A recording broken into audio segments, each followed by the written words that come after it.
Hello, friends, and welcome to another issue of PorterGraphic. I'm Brian Mann. I'm Brian Mitchell. I'm Eric Mitchell. How you guys doing? Good. Well. Chiefs just smoked the Ravens. That's true. Very true. So, yep. That's a good way to start a podcast. You know, there's nothing better than watching football and then recording a podcast on a Sunday afternoon. Especially if your quarterback is Patrick Mahomes. That's very true. Yeah, had we lost, it might have the podcast might not have been in such a somber. jovial, We all had to change into like flat black and yes, just mourn. But again, yeah, we have Mahomes, so yeah, in Mahomes we trust. Yeah, I just not to talk about sports on a comics podcast, but I don't know. I feel like whenever we get a lead, we just gotta keep them in front of them. Like we could have scored more points if we wanted to, but we just chose not to, though. So you know. Which is always a good feeling, right? To know that you could just smoke them. Absolutely. Just drop a if 60 we bomb wanted to on run them. it up, Yeah, absolutely. Just drop a 60 bomb on them. Yep. But at some point, you just start playing the percentages, and for sure. I don't want to get an interception and let them back in the game. For sure. All right. Enough sports talk. Yeah. Now we're into comics and beer. Okay. What's our first beer? I don't know. First beer of the pod is High Ally IPA from Cigar City Brewing. Where is Cigar City Brewing? In Tampa. Tampa. Did you bring this one back? I brought this one. No. It's actually local now. Yeah, we have. Oh, them they distribute it around locally here now. That's awesome. But it's always one of the top trending beers on Untapped. Like just for years now, it's just always hangs there. So it's definitely one of their highest rated IPAs. Like it's supposed to be like really good. Yes. Is that what you're saying? And yet there's only one can. Depressive. Well, I know where I can get more. Oh, I guess you need my glass, don't you? Because it's all the way over here for some reason. Stiegel. All right. So, I mean, often we start with Batman. I think we're going to shake it up a little bit. And just a little bit. Hey, Batman, it's Batman adjacent. It's got Batman in it. Yeah. Sometimes.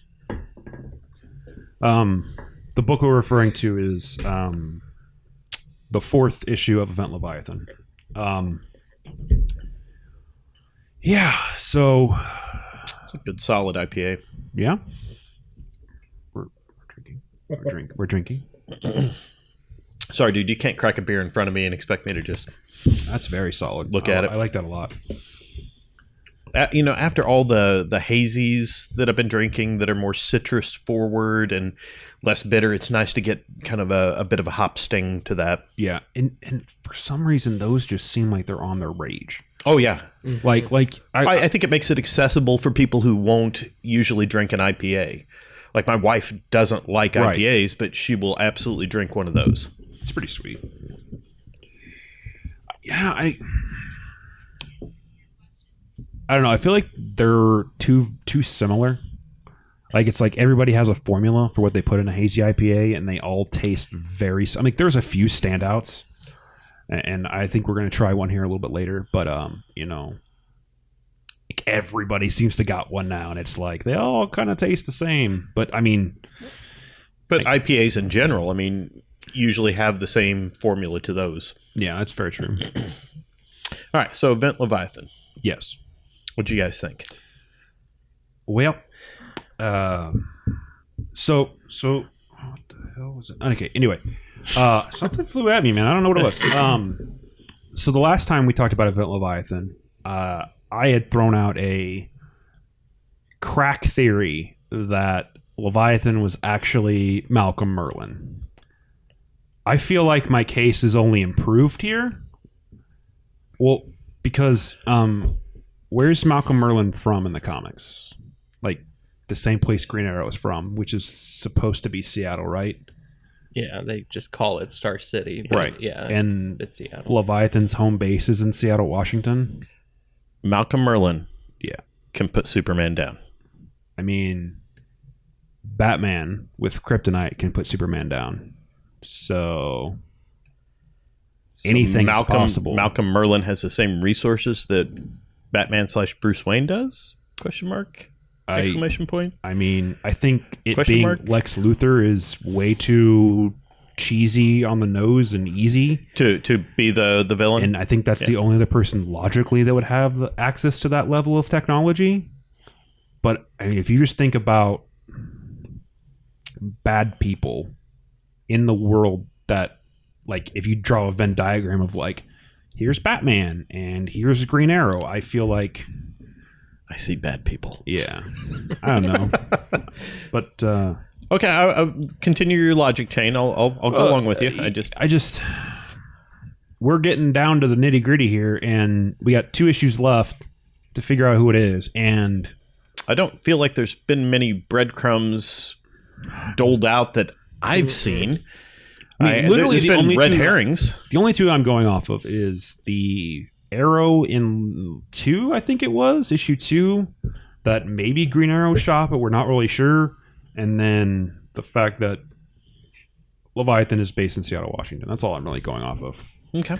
And just thinking about, if I was writing a mystery novel or a mystery book, I would try to go with a person that, because like if you think about who would have the, I don't know, gumption, which is a weird word, but I can't think of a better one right now, to pull something like this off, that list is very small for villains in the DCU.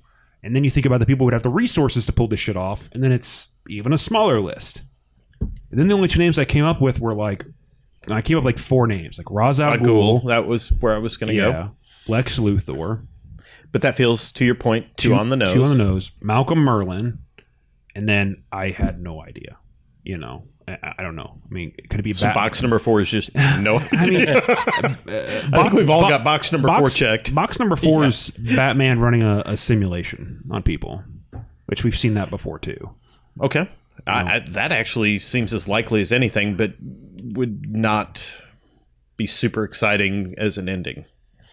No, and I guess, I mean, I'd actually almost be okay with Malcolm Merlyn, because at least I know that character. Yeah. Like I have a really strong thought that it's going to end up being someone that we just have no idea. Like it's some so obscure DC character that, you know, they're going to have to take issue 6 to explain even who it is. This guy is. I feel like that's and just, it's going to be disappointing if it's it's that. Yeah, it needs to be somebody who like hasn't been around for a while, but easily can be put into like all these grudge positions, and could take out all these, you know, Argus and all the covert operation, clandestine, people.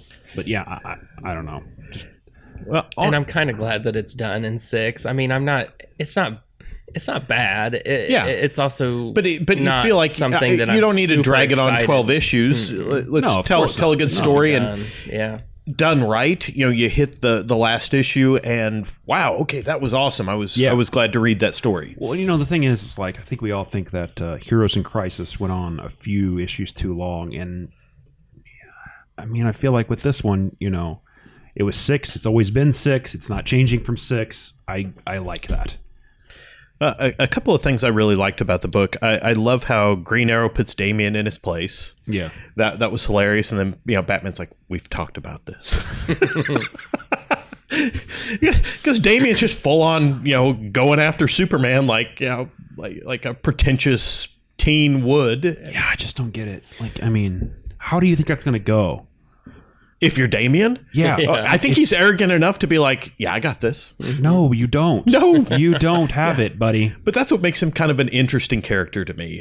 When he was first introduced, I don't know that I was super on board with his character, but I've kind of grown, of all the Robins, he at least seems to have his own voice.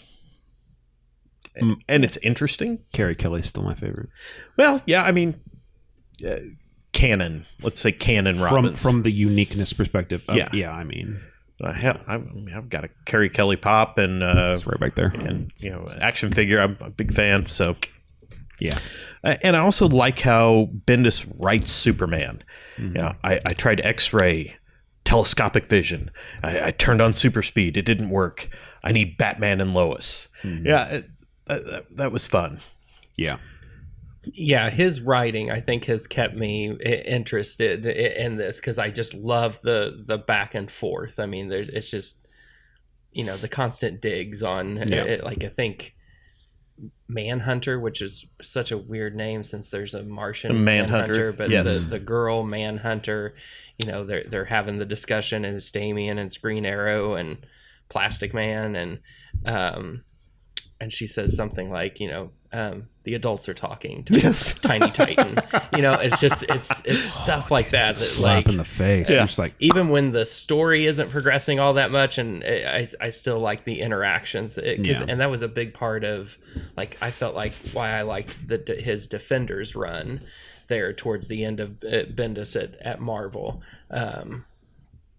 with just those interactions. I've got a question for you guys, but it can wait a little later. The last panel, where we talk about the other detectives. I was just about to bring that up. Okay, cool. Yeah. So it's Constantine, Harvey Bullock, Zatanna, Deathstroke. Who are the other two?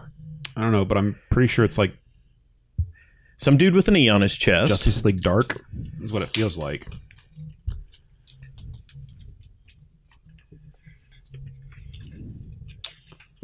It's not like Elasti-Boy, is it, or something like that? I don't know. No idea. I don't know who the dude in the red hair with no face is. I don't know who the faceless person is either. Yeah. It looks like Question Light, maybe? I mean, yeah.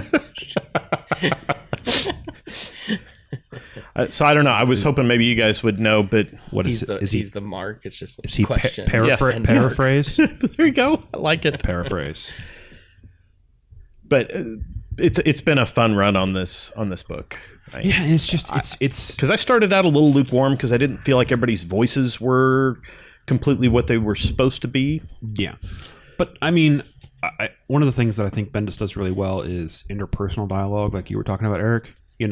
He finds a way between the lulls of action to find a different way to entertain you. With witty banter. Mm-hmm. It feels very much like kind of the witty banter we had in X-23 between Gabby and Laura. Pancakes and all the other goodness. Oh yeah, mm-hmm. Yeah. So, but staying with the Batman theme.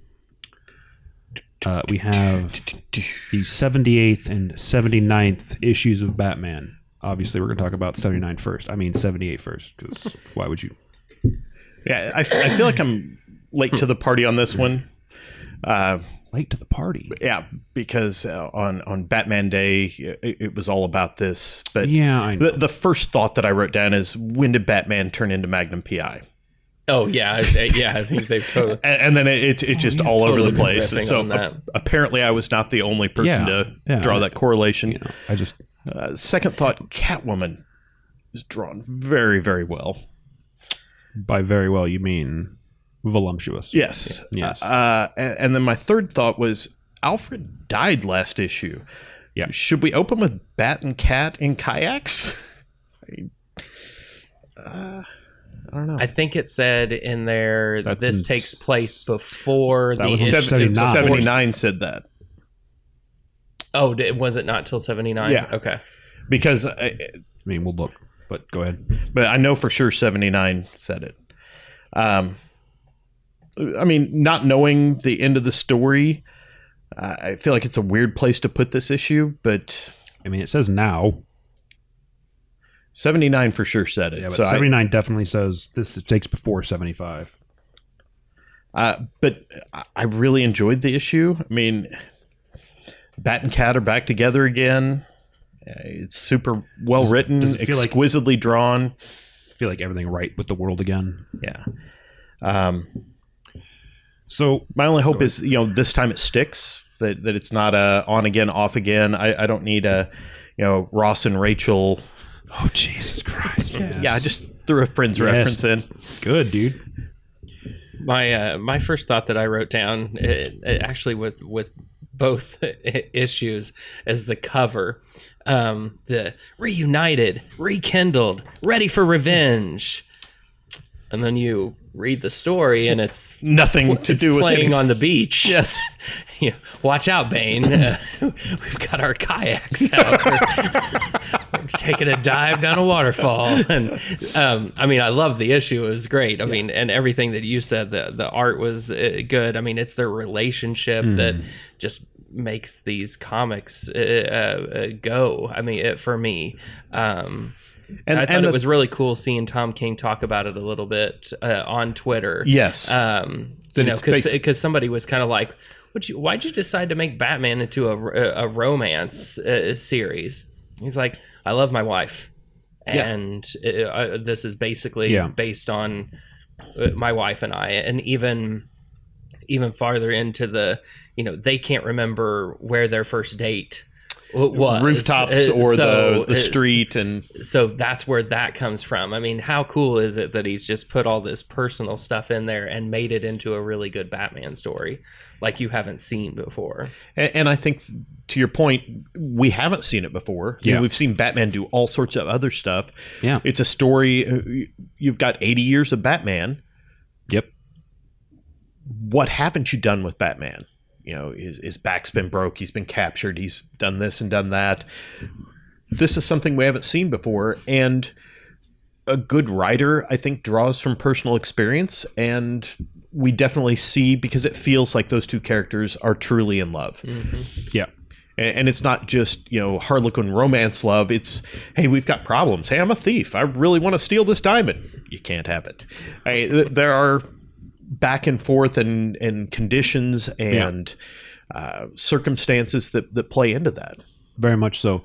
And I loved at the end of 78 where, everything's settled and then everything's not settled again. And it's like, this is how it goes. Like, anyone who's ever been in a serious relationship knows it's like, everything's settled. Nothing's settled.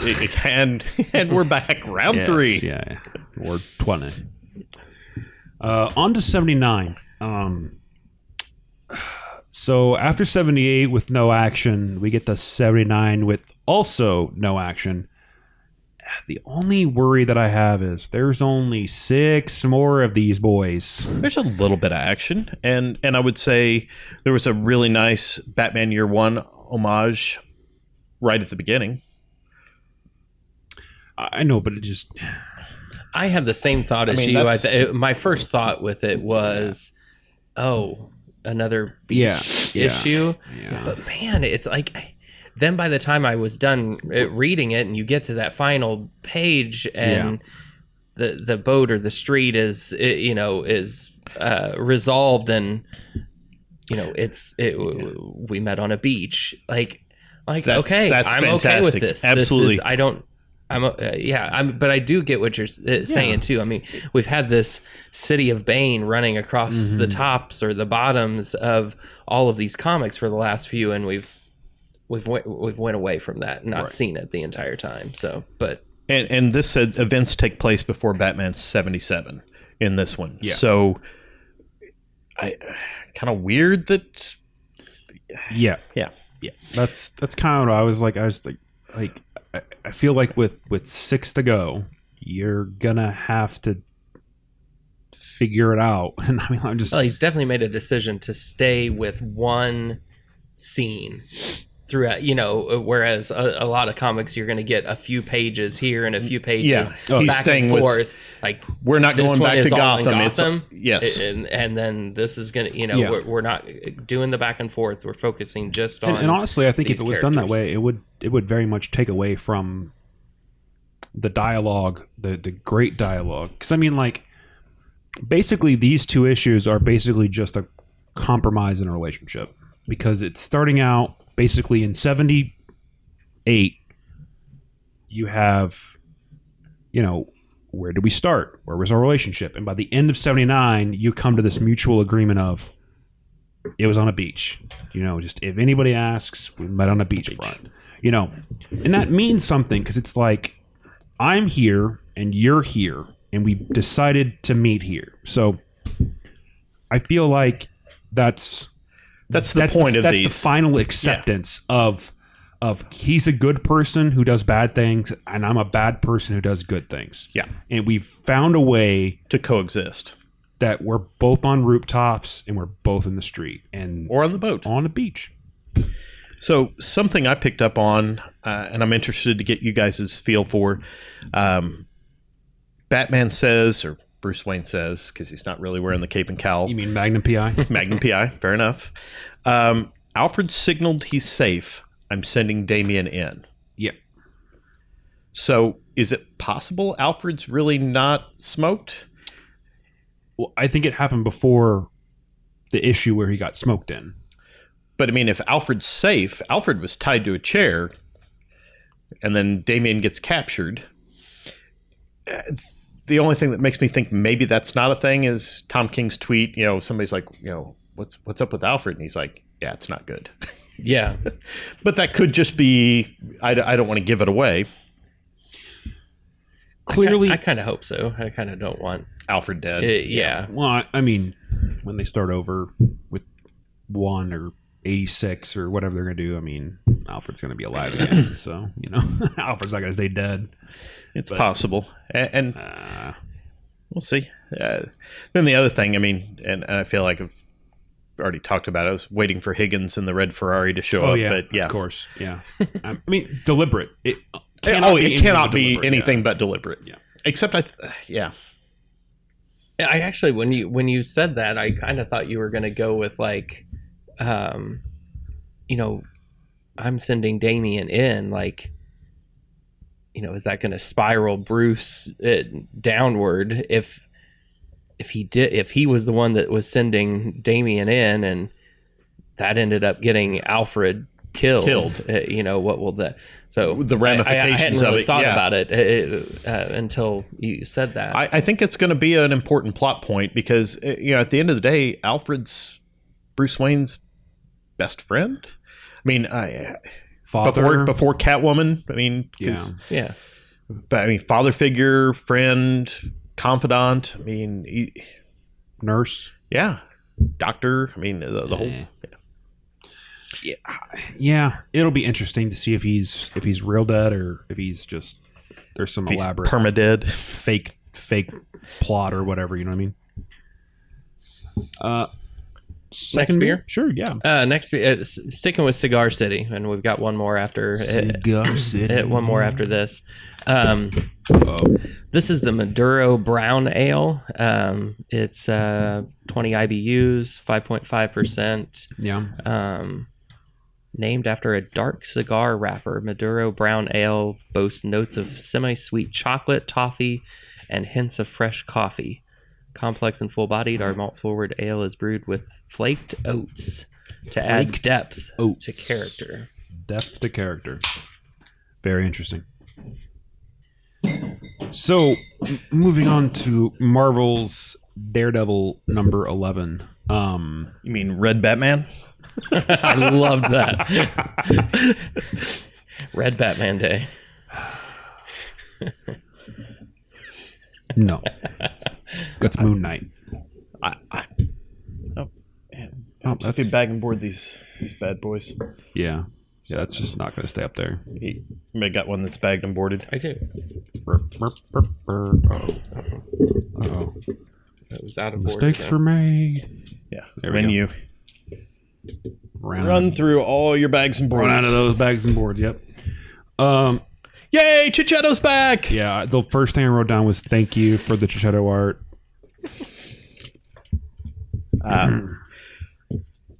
I didn't have my little journal that I write my notes in, and I wrote that too. It was so fun because I just had the brown paper bag that I got my comics in, and I'm writing notes on it because I wanted to read it so bad, and I just took a picture and tweeted it out, and I loved that Zdarsky actually saw it and liked it. That was that's cool. Pretty awesome. It was way fun. But go ahead. So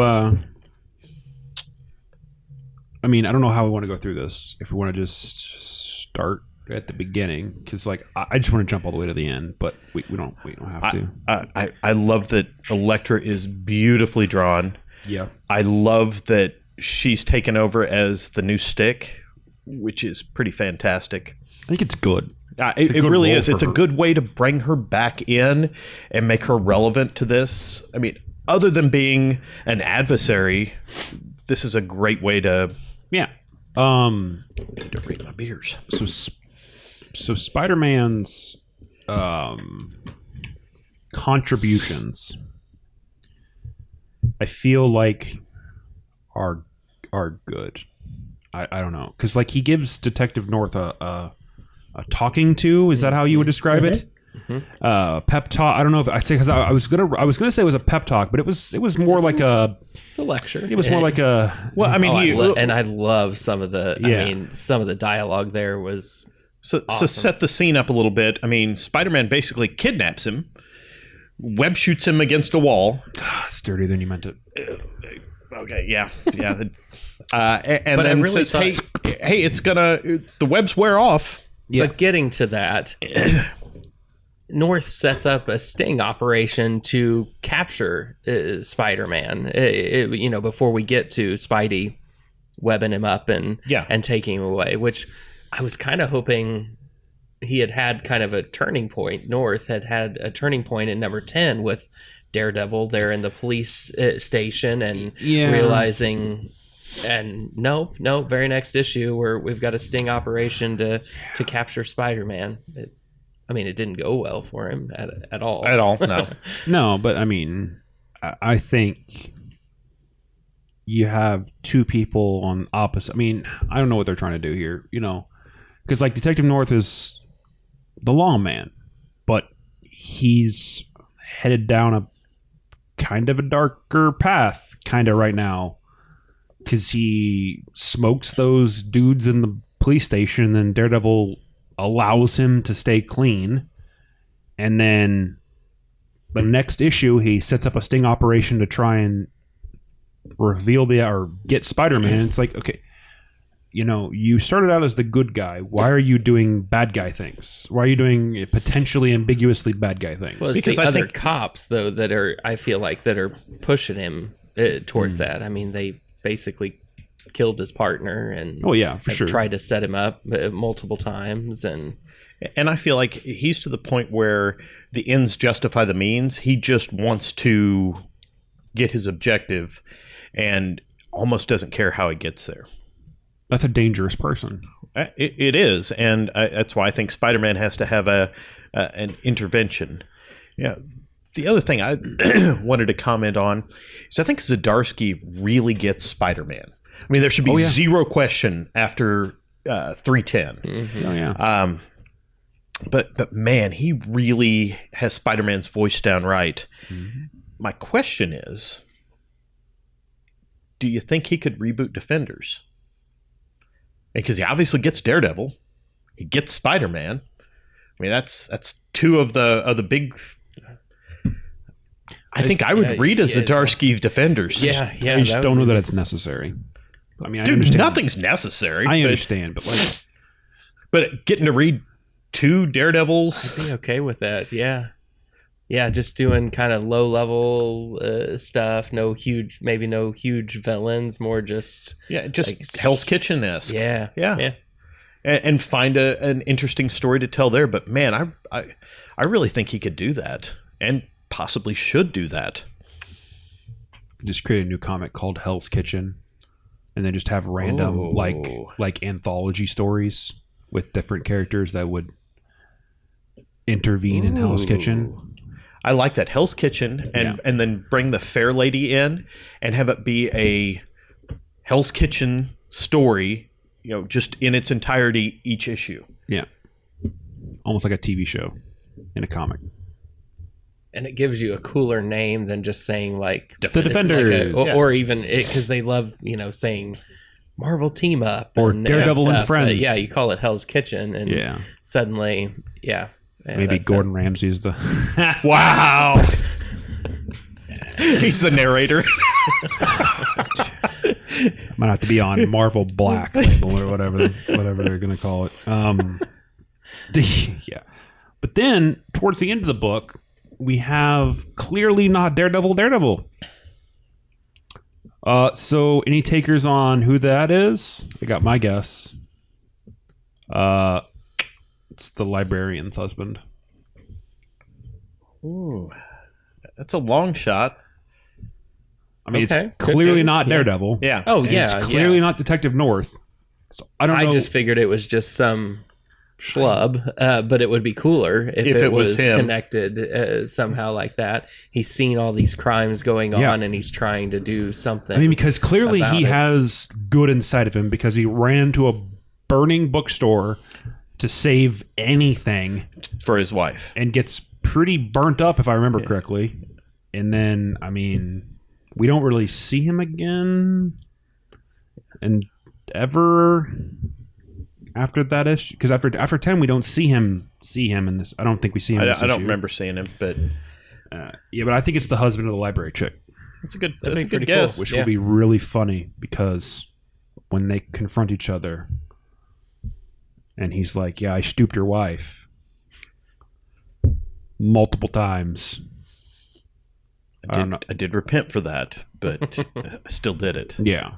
I don't know how well it's going to go. You stole my costume, so let's call it even. Yeah. How about Owlsley being such a badass that he's going to stand up to Fisk and where did that come from? Pretty well just get away with it. Yeah. That was one of the things I wrote down too. I thought he was always kind of a joke character, and then suddenly standing up to him and like super jumping away or flying, or I don't know what exactly he was doing, but extricating himself from the situation pretty easily. Up and away. Yeah. Wow. So what do we think about I forgot the name of it already. The Maduro brown ale. It's a pretty decent brown. I'm not high on browns, but I give it high marks. I mean, it's tasty.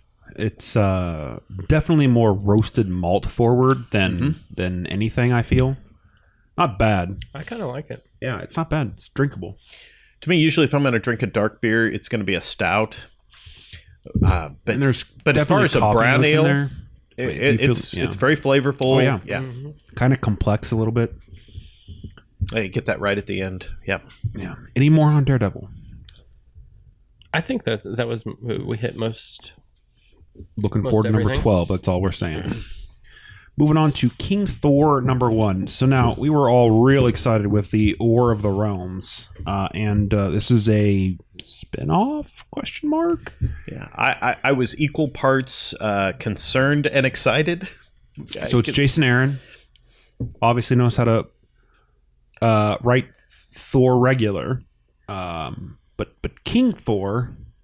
So I have a question for you, because I know you liked War of the Realms, but it wasn't exactly what you were expecting. You were expecting dark and gritty, and holy crap, King Thor found it. Number 1 is dark and gritty, and what'd you think of it? I think the biggest thing I focused on, so we talk a lot about Tom King and how a lot of his stuff is very dialogue driven. This to me felt very narrative or narrator driven, but yeah, Jason Aaron is a for real writer.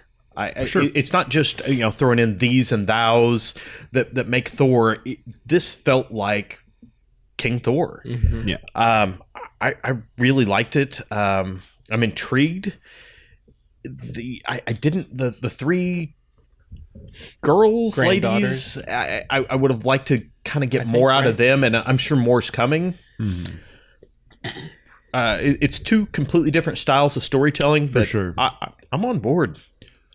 It's a lot different than what I thought it was going to be. Like, I thought it was going to be like Odin's dead, long live the king kind of shit, and it's kind of not that. Yeah. And in a good way, I thousands, maybe millions of years into the future. I mean, right? I mean, this is not... Because it's pretty unrecognizable. Yeah.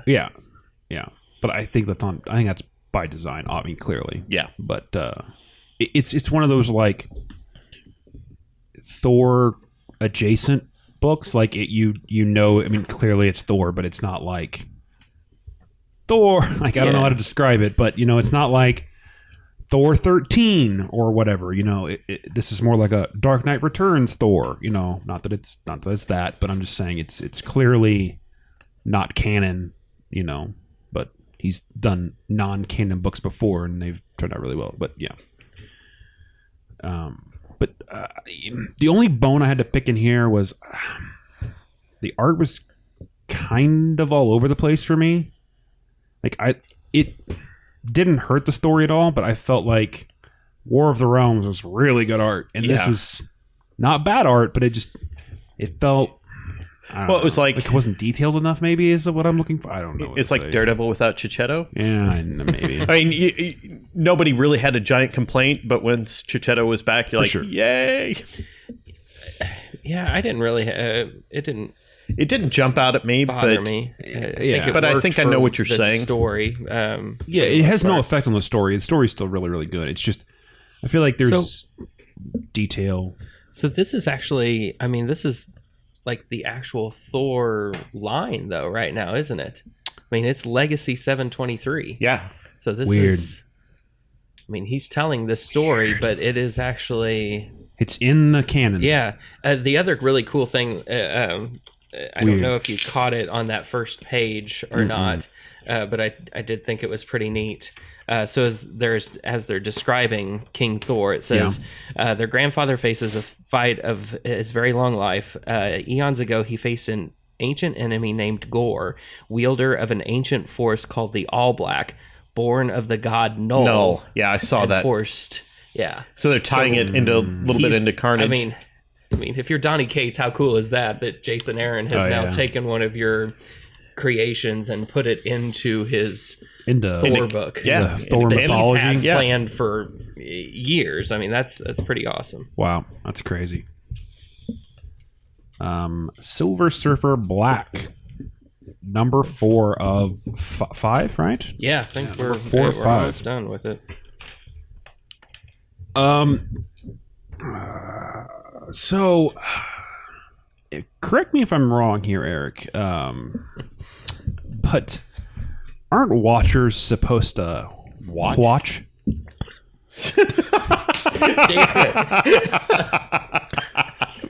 I mean, just out of curiosity, but I'm pretty sure in your fucking name is your job title and your duty. So maybe you wanna explain why kidnapping baby Thanos is a I'm gonna sit here and watch you make the worst decision in the entire universe. But when it comes to throwing baby Galactus into a star or whatever he was doing with it, we have to intervene. I'm going to go with number 1, this watcher, Utal, or however you say his name. Dum-Dum. Always, I mean, he's the one that interferes all the time. The other watchers don't. He does. I'm going to guess that this is millions and millions of years ago, and he has not learned his lesson yet. Well, I mean, time is linear to them, right? The Watchers? Sure. You would assume so, right? Like, fuck it, I don't know. It's a comic book, dude. I don't know. But anyway, further into the story. So Silver Surfer thinks he's really smart. I'm pretty sure it's going to go poorly. But so he somehow interfaces with the cube that holds the baby Galactus and speaks to Galen, who apparently is the soul of Galactus in man form or something. That's what I got out of it. I get it, but like, I really hope we're not just gonna shoot light beams at the darkness and we're gonna win the day. Yeah, I'm kind of right there with you. Oh yeah, dude, because there's a line at the end of Silver Surfer Black 4 where he's like, "The light will save us" or something. And I'm like, all right, somebody's got a flashlight. Because the Galen Galactus person tells him basically, you're never going to beat darkness with darkness. You can't. Yeah. You can't go down this route of killing me and stuff and expect to win. So yeah, he comes out of that and it's like, I'm going to beat him with light. And so I'm like, okay, is that? I wrote down, is light the plan? Yeah. Are we just going to go get a bunch of light? I mean, hey, light, come on. Is the light really? I mean, because the Venom symbiote doesn't react well to burning. Yeah. So is fire he going to the light actually? Yeah. I don't know, but burning. I don't know. We're gonna find out. Yeah. In a week or 2 weeks, a couple weeks. Yeah. But yeah. I was my excitement for this book was quelled a little bit when I was like, oh, you're gonna, like, what are we talking about? Like rainbow unicorn light? I mean, light beams? Like, what are we doing? Like, I'm confused here. Yeah, I'm all right. Can we go to the light store and get a bunch of light? Like, yeah. I mean, is it an LED light? Is I don't know, dude. Oh, that happened. Cool. That's okay. Yeah, whatever. Yeah, I'm actually okay with this ending at 5. And and I think he does really well with that kind of stuff. Like some authors, you need it to have a definitive beginning and end, or it'll drag on too long. I think that sometimes, like, if you have a plan, like if you're like, all right, this is the story that I want to tell. Oh yeah. I picked up some ridiculous beers, sir. I was like, what are you chuckling about? Oh yeah, those are good. So anyway, here's Liquor House. Oh. Yeah, then this will be next, I guess. Shout out to the Liquor House. Anyway, I was a little surprised to open that up and dude, they are probably, I'm gonna give it a 95% chance that they're gonna be awful. Great. Yeah. But at least there's a lot of it to be awful. So drink up. Anyway, my thing is like some writers, clearly you have a plan. You have 4 to 6 issues planned out. You know the plot points. You know where you're going to go. I feel like there are some writers that style of writing works very good for. Mark Millar is probably the most famous example of that. I would agree. The problem I feel like some writers get into, which not Tom King, but they have a good plan. And then they get derailed. And then it's like the ideas they had 3 months ago when they were writing this, now they have new ideas. And it's like, oh, well, these don't really go with my old ideas. And then they just something shiny put it out here. Anyway. Yeah. And it totally derails the story. And I feel like so many times it's more about getting... Okay, I don't actually know this for true, but it feels that way sometimes with like these books that go to like 15 and 25 and they're not like the community of comic book readers has deemed them, like Saga. Like Saga's at 56? 56, yeah. I thought 56 because it's 102 total or 112 total. I don't know. It doesn't really matter. Anyway, you wouldn't say that Brian K. Vaughan has outlasted his stay. No. I'm still excited to see when it comes back from hiatus where we're going with this story. But I'm not going to say a name, but like if there was a comic book writer that you were like, could you imagine Mark Millar writing 56 issues of a single book? I don't know that it would go so well, because after the first 10 issues, there would need to be some sort of idea change, I feel. Well, I think that's what makes him awesome is he comes up with a great idea, but that idea doesn't necessarily need 100 issues to be told. For sure. Yeah. I can tell this story in 5 issues and we're good. We're done. Yeah. And I like both. I mean, I like that I'm going to get 85 issues of Tom King's Batman, but I also like that I had 5 issues of Mark Millar's Nemesis. For sure. Yeah. Yeah. But I feel like we're starting to see now that perhaps Donny Cates is that short writer. Because you've read Venom 18. Apparently, I didn't pick it up, but I feel like Venom has plateaued a little bit. But I feel like maybe that's just because of Absolute Carnage, but I don't know. He's got plans for the next 2 or 3 years, on Venom. So, well, I don't know. But to be fair, most of the Donny Cates we've read recently has been small sample sizes. For sure. And so maybe he's just that's coloring your opinion. And I don't know. I just don't know what long form he's done. Maybe he has. Redneck is up at like issue 20 is something. That Cates? That's Cates. Okay. Yeah. Okay. Dude, I hated it, but I read Baby Teeth. That's him. Yeah. And I hated it. Sorry, it wasn't for me. Maybe you're so candid. You're just like I hated it. Sorry, I mean I think I get that opinion, man. I mean, I know. I'm not judging. Yeah. I'm just saying it was just funny that you were like, hey, you know that book about that? But I mean, I hated it. But it's still going. That's what I'm saying. Yeah. Some people like it. I don't know. I don't think judging Venom right now, like when you're in the middle of an event, because is probably totally fair. Three we've liked realms. it all the way up until Absolute Carnage. Like I feel like we've for sure 1 through 12 was amazing. 13 through 15 was the 3-issue Colin Bunn with War of the Realms, and then 16, 17, and I guess 18 is still the Absolute Carnage tie-ins. Yeah. So it's hard to judge. Yeah. Yeah. So I'm sure 20 is when it starts again. Because I mean, if you didn't do a really good job in that first year of Venom, you don't get to Absolute Carnage. For sure not. So I don't think you can. Oh yeah, and I mean the first. And I mean I'm hopeful that maybe Silver Surfer Black #5.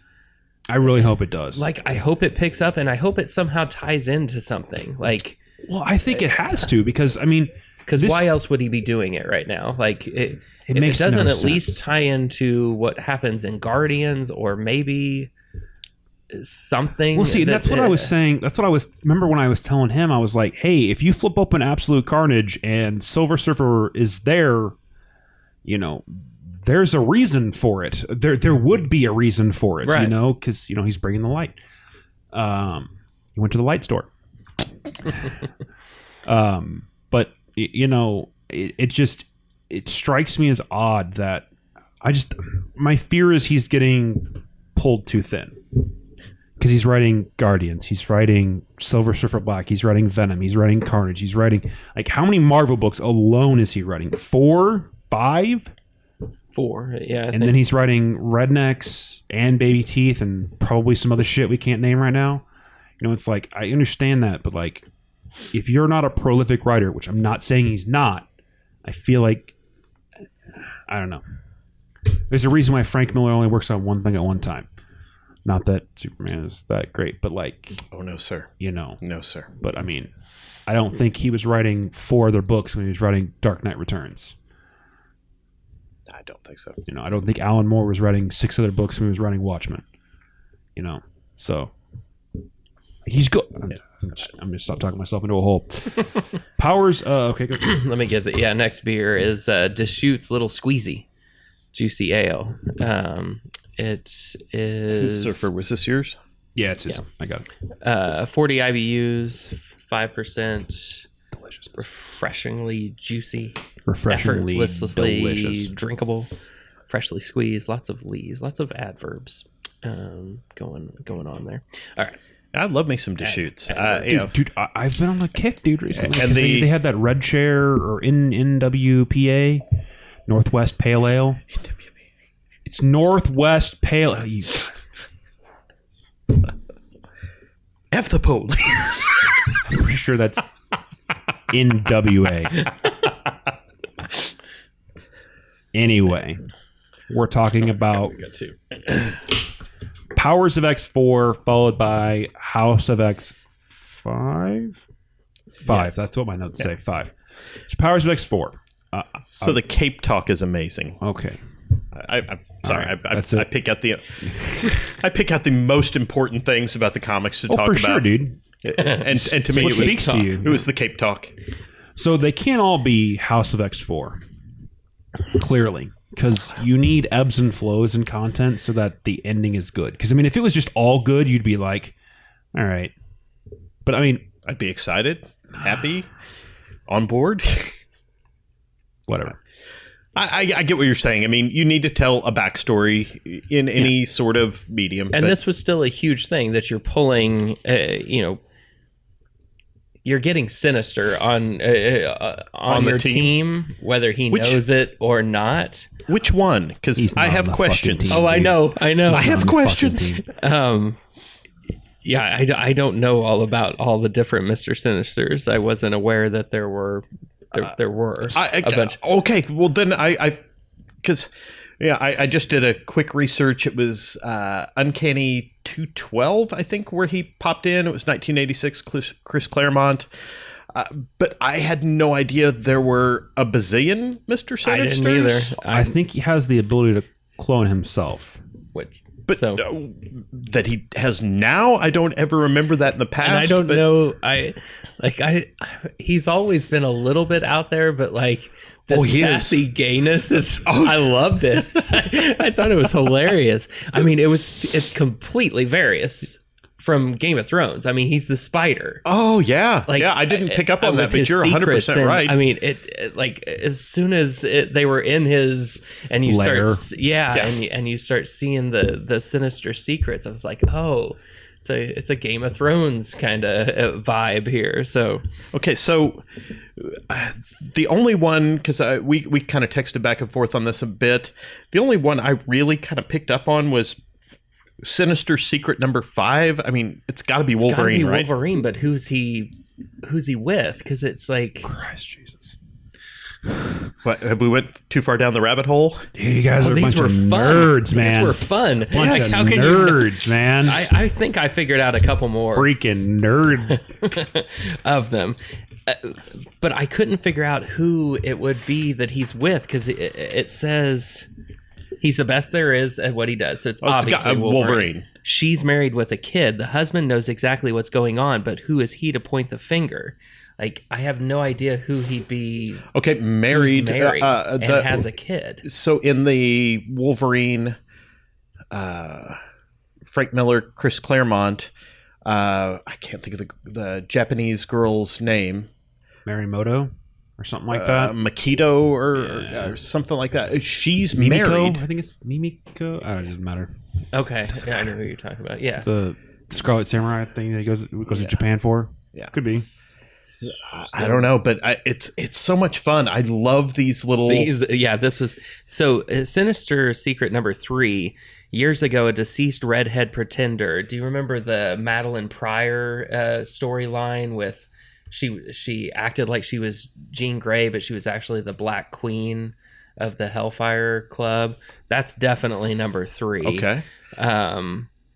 But there's a bunch that I don't know on here. I thought the one that was the where something washed up on the beach.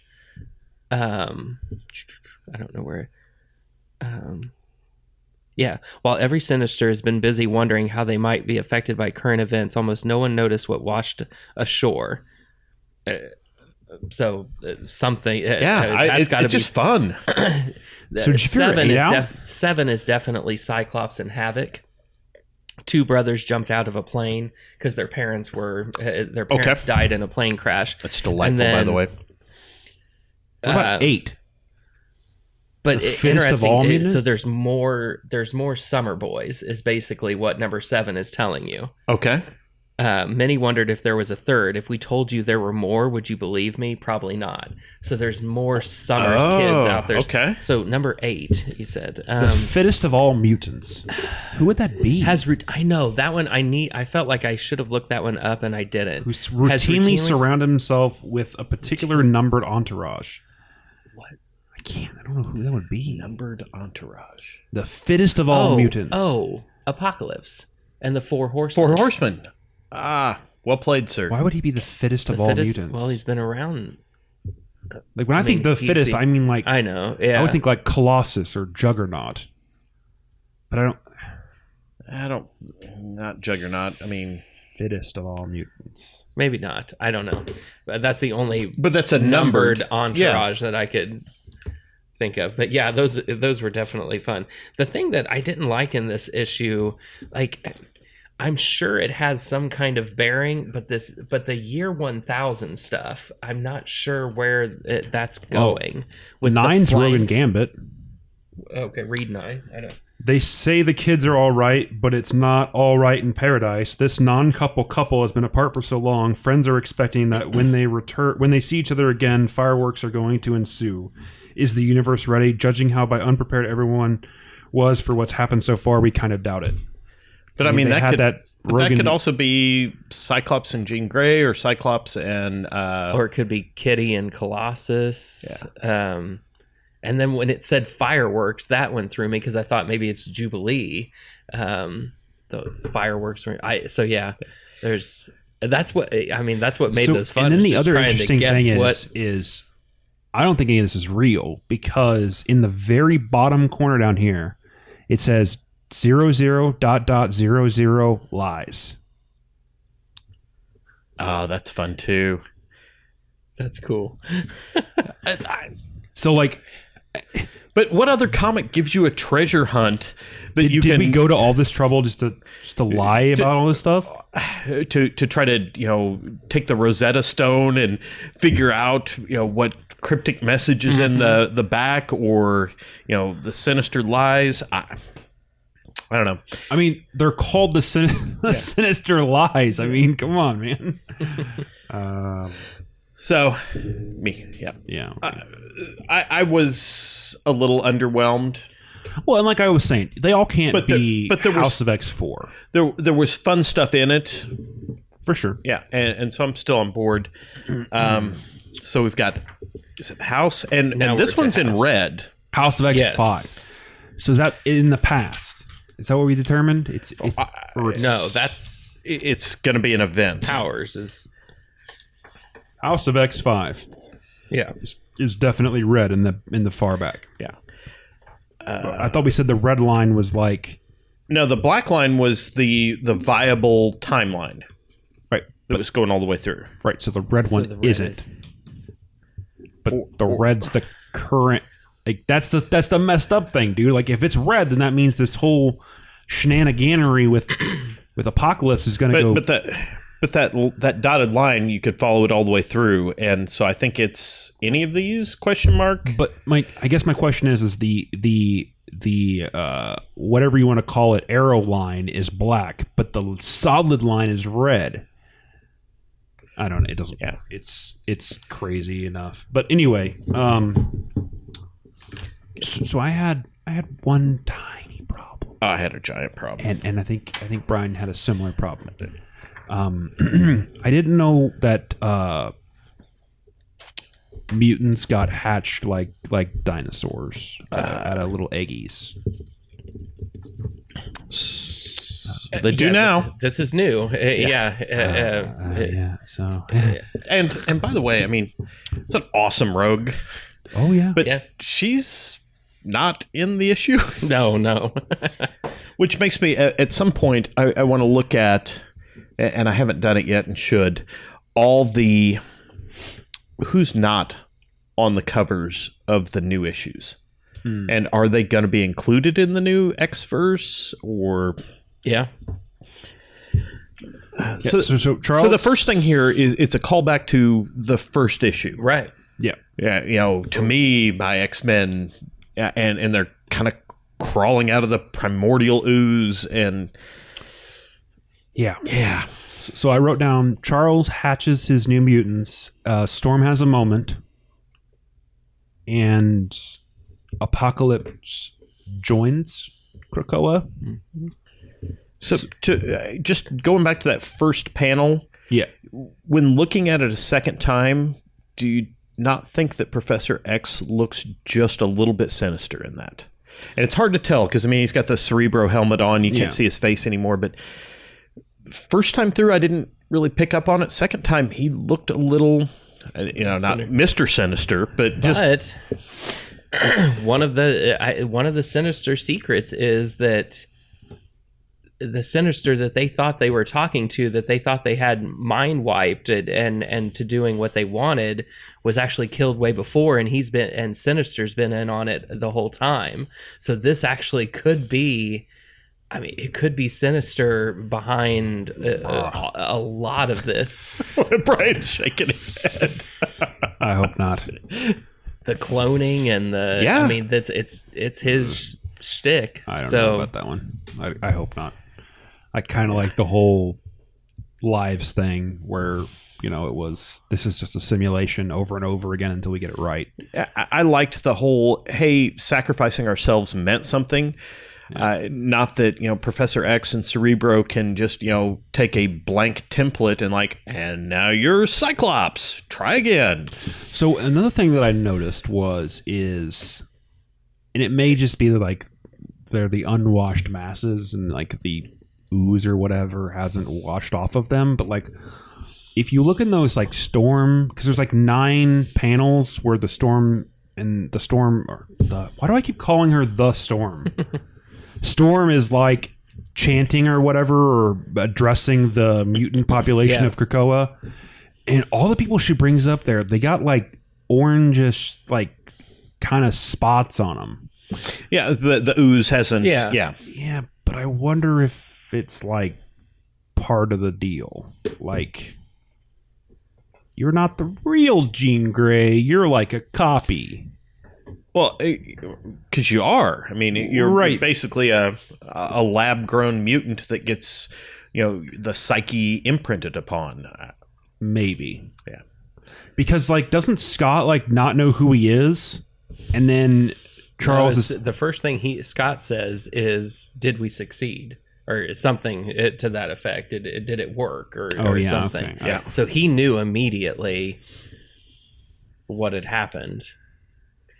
I don't know. I think this was a way to get all the X-Men back on the playing field, and I think that will be taken away here at some point. Like, you're not going to just keep killing people off and bringing them back. This is probably a one-time deal in this. I don't see it going. I still feel like it's a little not hinky, a one-time man. deal. It's got to be a one-time thing, or why would the mutants ever lose? Yeah. Because you could just keep regrowing and go try it again the next week. Yeah, once it's... I wonder if there's a consequence that we just don't know about yet. And if that's the case, then I'm more on board. But I felt like, man, it was so impactful and so powerful when you've got Wolverine and Nightcrawler sacrificing themselves. Nightcrawler seems to be dead.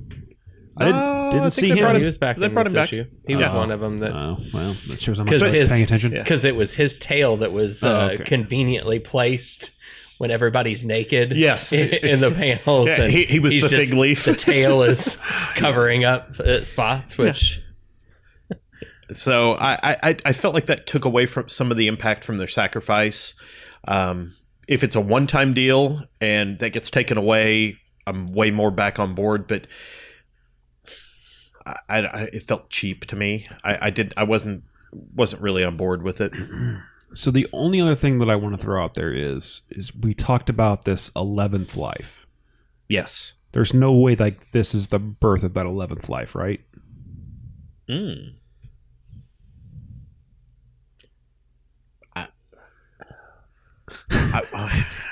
your fucking minds are both blown. Equally blown. Well, does that mean that... Because, like, what if Charles is, like, eternal? Like, we understand that he's pretty much eternal. Like, he always shows up. And every single iteration of this thing, Charles and Eric Lensher have always shown up.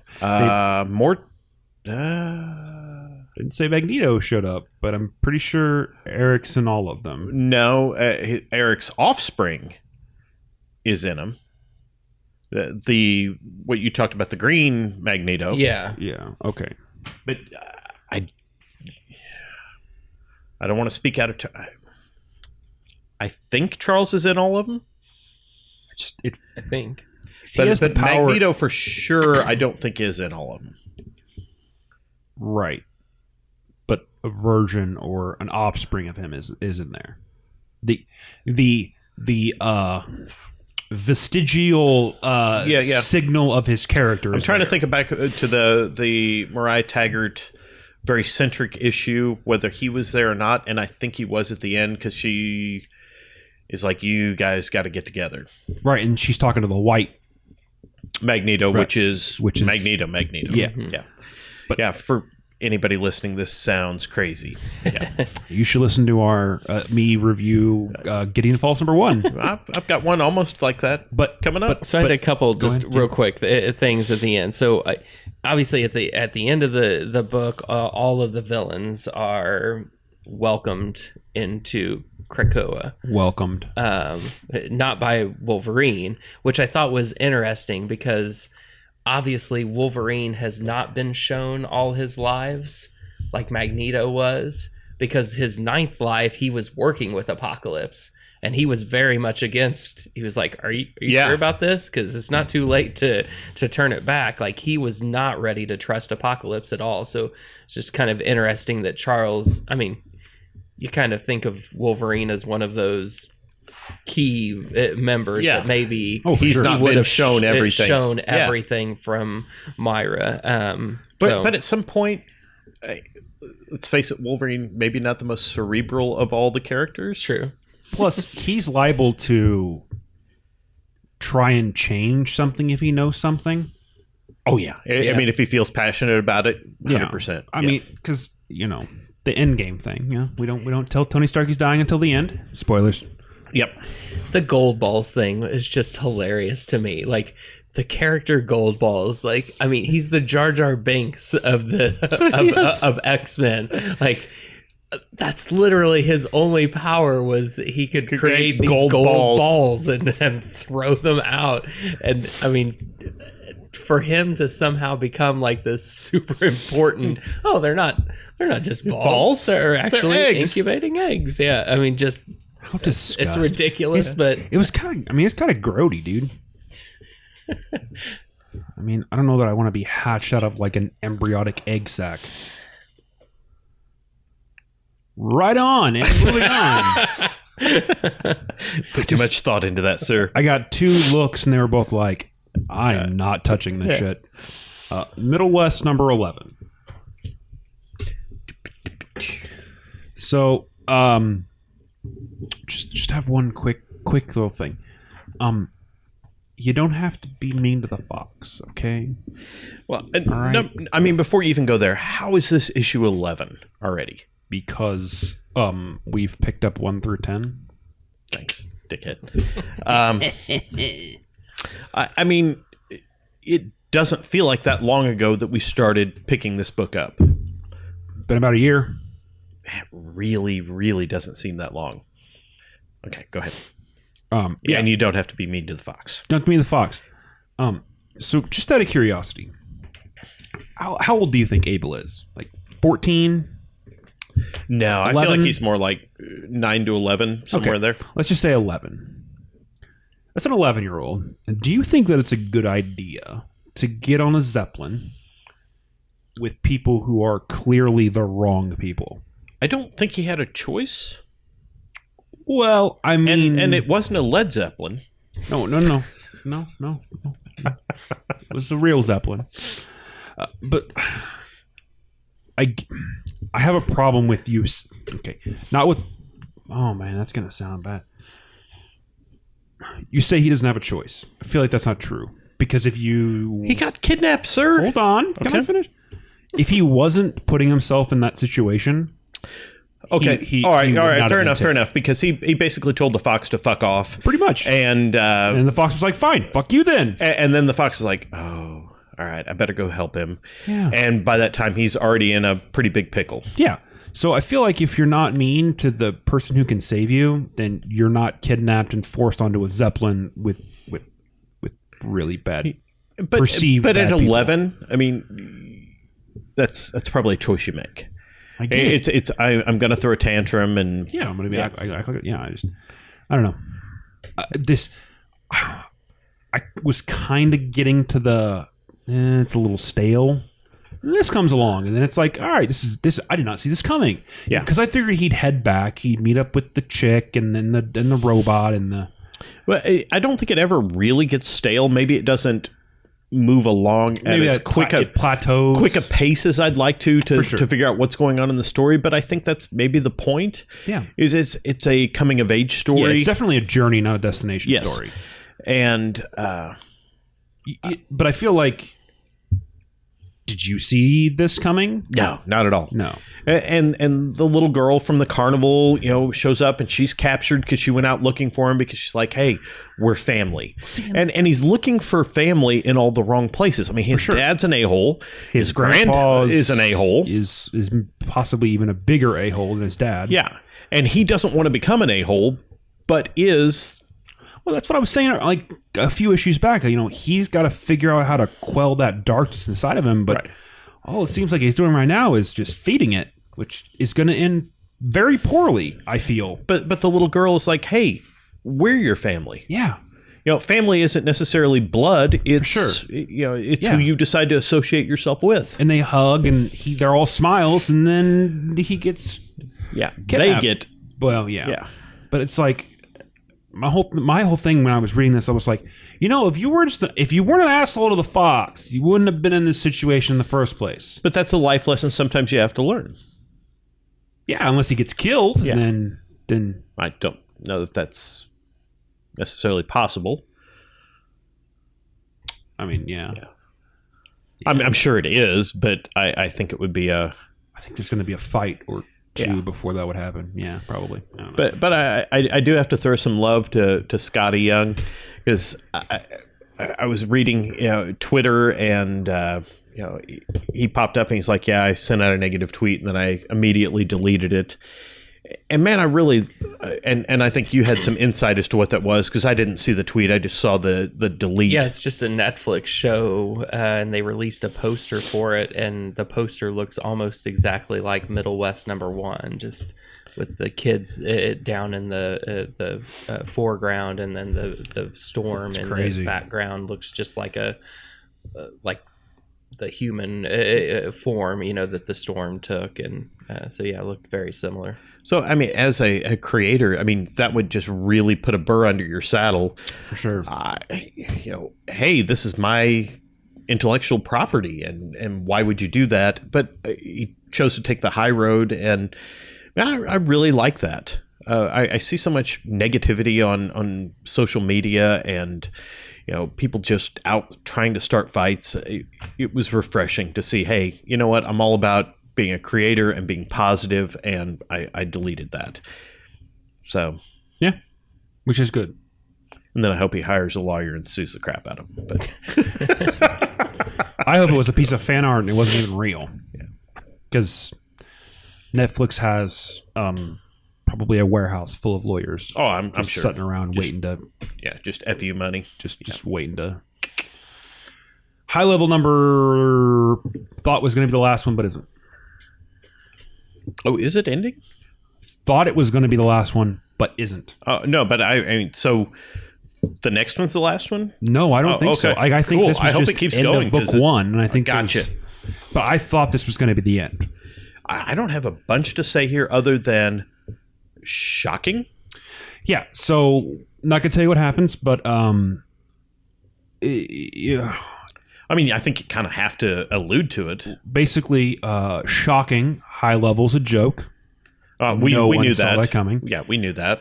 But 5, 4, 3, 2, 1, spoiler.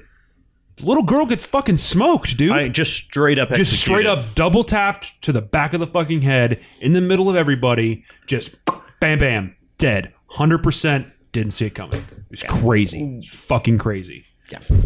I mean, this whole journey has been, and we've got a little map in the back that shows you where you're going to get to high level, and this bounty hunter type person is shepherding this 13 little girl along the way, and she gets betrayed by an ex-lover, and just straight up 45 to the back of the noodle. Right. So then what happens is she wraps the dead 13, who's the bounty hunter, mercenary, whatever, wraps the little girl up, takes her up to high level. Turns out it's a fucking ghost town. There's literally nothing up there. And then we're going to yank on the heartstrings a little bit here. But her watch or phone or whatever device has like a video recording of the little girl, like basically saying, I know when we get to high level, our journey's going to end, but I just wanted to thank you so much for keeping me safe and taking me on this journey. This is right after she just watched her get double tapped in the back of the head. And it's like, boy, I did not see this one coming. No. Did not see this one coming at all. Like, shocking. Yeah. Yeah. I mean, way freaking darker than than you would have ever expected. And in a good way, kind of. I mean, it's getting an unexpected... That sounds so bad. It does, but you don't want to read a story where okay, and this is going to happen, and now this is going to happen. The thing is, and there were so many points during that time It's like at one point they're like on a tram that's supposed to fast track them to the high level, and you're like, this is not ending well. And then they meet up with her lover, and you're like, this is not ending well. Yeah. I mean, it's been very... It feels like I'm a step ahead of the storyteller every step of the way up until this point, and you're like, oh, maybe I'm not as smart as I thought. The 3-panel bang that rings out, and it's like, oh, fuck. And then you're like, okay, she's fine. She's fine. She's not fine. Yeah, it's like Glenn in Walking Dead when Negan hits him with the baseball bat. First time you're like, oh, he's good. He's good. And then the next panel, his eyes poking out, and you're like, oh yeah, he's not getting back up. Yeah. And there's one more swing, too, and it's like, oh, yeah, he's dead. He is dead. Down for the count. He's dead. Yeah. Bad times. Dead. Okay. I've lost count. How many beer are we on now? 4? This will be beer number 4. 4. I have no idea what this is. It's big. Troubadour Magma. A product of Belgium. Belgium triple IPA. Great. Make sense of that. So if you didn't want a double IPA, but there's a triple. Yeah. 9%. That's great. And there's a lot of it. It's 9%. These are the positives.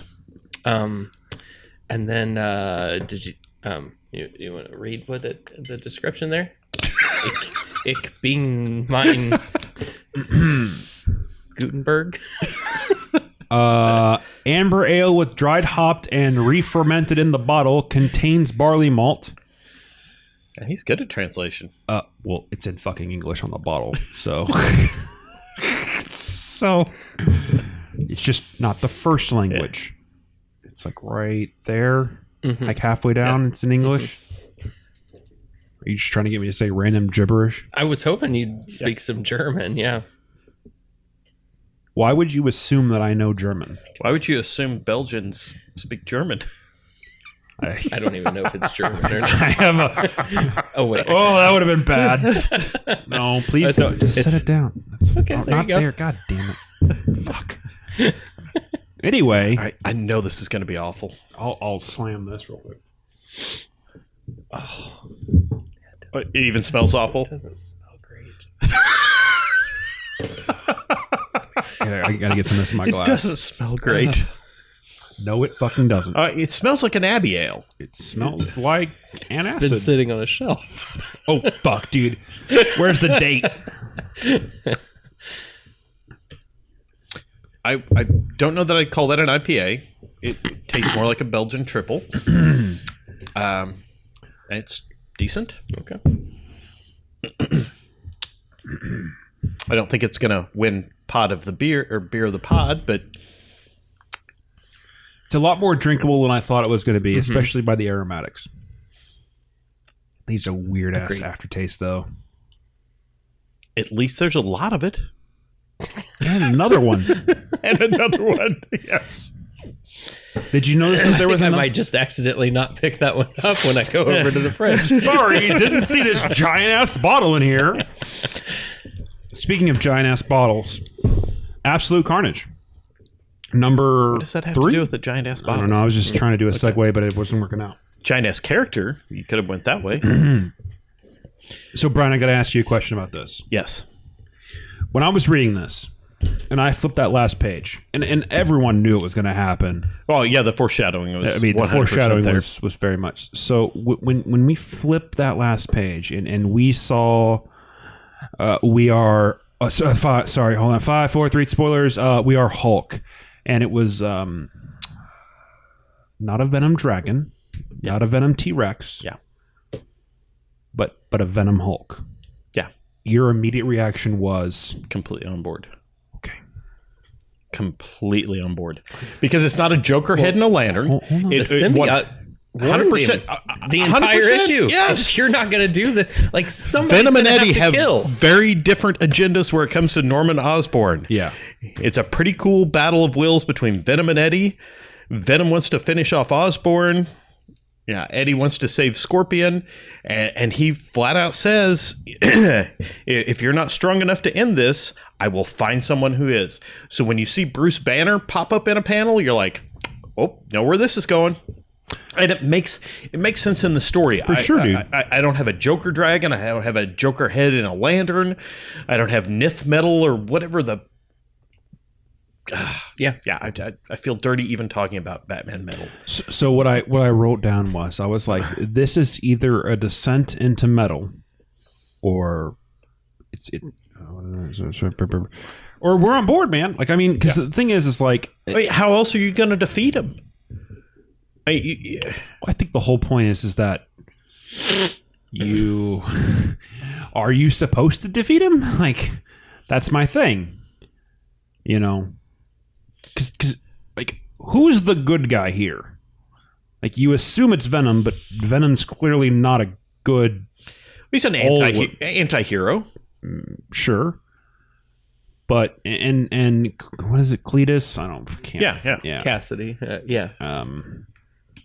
Clearly not a good guy. No. But an alliterative name. Yeah. Cletus Cassidy. Yeah. I'm Cletus. This is my other brother Cletus. Dude, not to think about that, but like, do you know how like Marvel is just full of those double names? It's crazy that like Peter Parker. Yeah. Bruce Banner. Yeah. Yeah. I mean, Sue Storm, Reed Richards. Yeah. I mean, it's like, that's a little lazy. Let's not. Yeah, Stan. A little lazy. God damn it. You shouldn't have created 400 fucking characters. God damn it. Scott Summers. Jean Grey almost even still works because the J's and G's. I never really thought about that, but it almost does. Who else do we have? Wade Wilson. Yeah. There's like 100. I can't think of them all, but anyway, Pepper Potts. Anyway, we're just gonna name them out whenever you find them, just randomly, because it'll be fun. So what are the ones that aren't? I mean, you got Tony Stark, Steve Rogers, Cliff Barton, Thor. Yeah, Odin's son. One name. Thor Odin's son. Thor Odin's son. Speaking of that, did you see the Jane Foster? Like, enjoy your day, Batman. Thor's got a day every week from Jason Aaron. Oh, I missed that one. Yeah, that's a good one. I tried to keep up with it because there was so much good stuff out there. That's funny. So much Batman love, and that's a great day. Well, dude, I'm on board. I don't think there's much that Cates can throw out there that I'm not gonna be on board with at this point. Silver Surfer Black. In Absolute Carnage, let me couch that into reality a little bit. But I mean, he does crazy shit well. Yeah, really well, because I wouldn't have thought to put Hulk in a symbiote relationship with Venom, but that makes sense. Well, and all the background that they had to go into, like knowing that Hulk wasn't. It had never been connected to the symbiote before, and there's just there's a lot going into this. So I do need to check my back page of Venom Absolute Carnage #1, because apparently there's like hand done sketches. So that's a cool little Easter egg involved. Yeah, very much so. So this is 3 of 5, right? Or is it 6? I'm not completely sure. I think it's 5. Where exactly do we think this is going? With Cates, who knows? I honestly don't think they really have an idea. Oh, I mean, there's the definitely heroes are just always kind of at a disadvantage and struggling to just try to gain some ground. Mm-hmm. I mean, Morales is dead, gone. I don't know that he's dead, but he's that's freaking awesome. That art, panel right there is just... I loved this page. You know my name, now scream it. I mean, that was pretty awesome. I don't actually see it in here. It's not in this issue. What? Yeah, there isn't a checklist at the end. To see what's next. I'm pretty sure it's only 5. But my thing is like, okay, that leaves us with 2 issues, and the heroes have been on the ropes the entire time. We're just now starting maybe to fight get back. a fight. Yeah. unless there's some intervention from a galactic force, I don't know how this is going to resolve itself in 2 issues. It's not bad. If you drink a lot of it really fast, I bet it's not. I mean, it's really not bad. I mean, it's what it claims to be. I don't think it's an IPA, though. Do you mean what's on the bottle is what's in the glass? It does say India Pale Ale, but it says Belgian Triple. So those are 2 completely different things in my mind. Maybe the Belgians actually take the traditional meaning of Indian Pale Ale instead of what we know today as an IPA. What was the traditional meaning? Well, the reason why it was called an Indian Pale Ale is because that style of brew was able to last on a ship from England to India. They would jam it full of hops and give it lasting quality. Right. But the usually in Belgium, the Trappist monks would have triples or like Chimay. Uh-huh. Yeah, and it wasn't Voltaire. an India I can Pale just say Ale. some random French shit too. I did not say random French shit. I don't know, dude. Dude, wait, first they're German, now they're French? They all have Japanese noses too? God.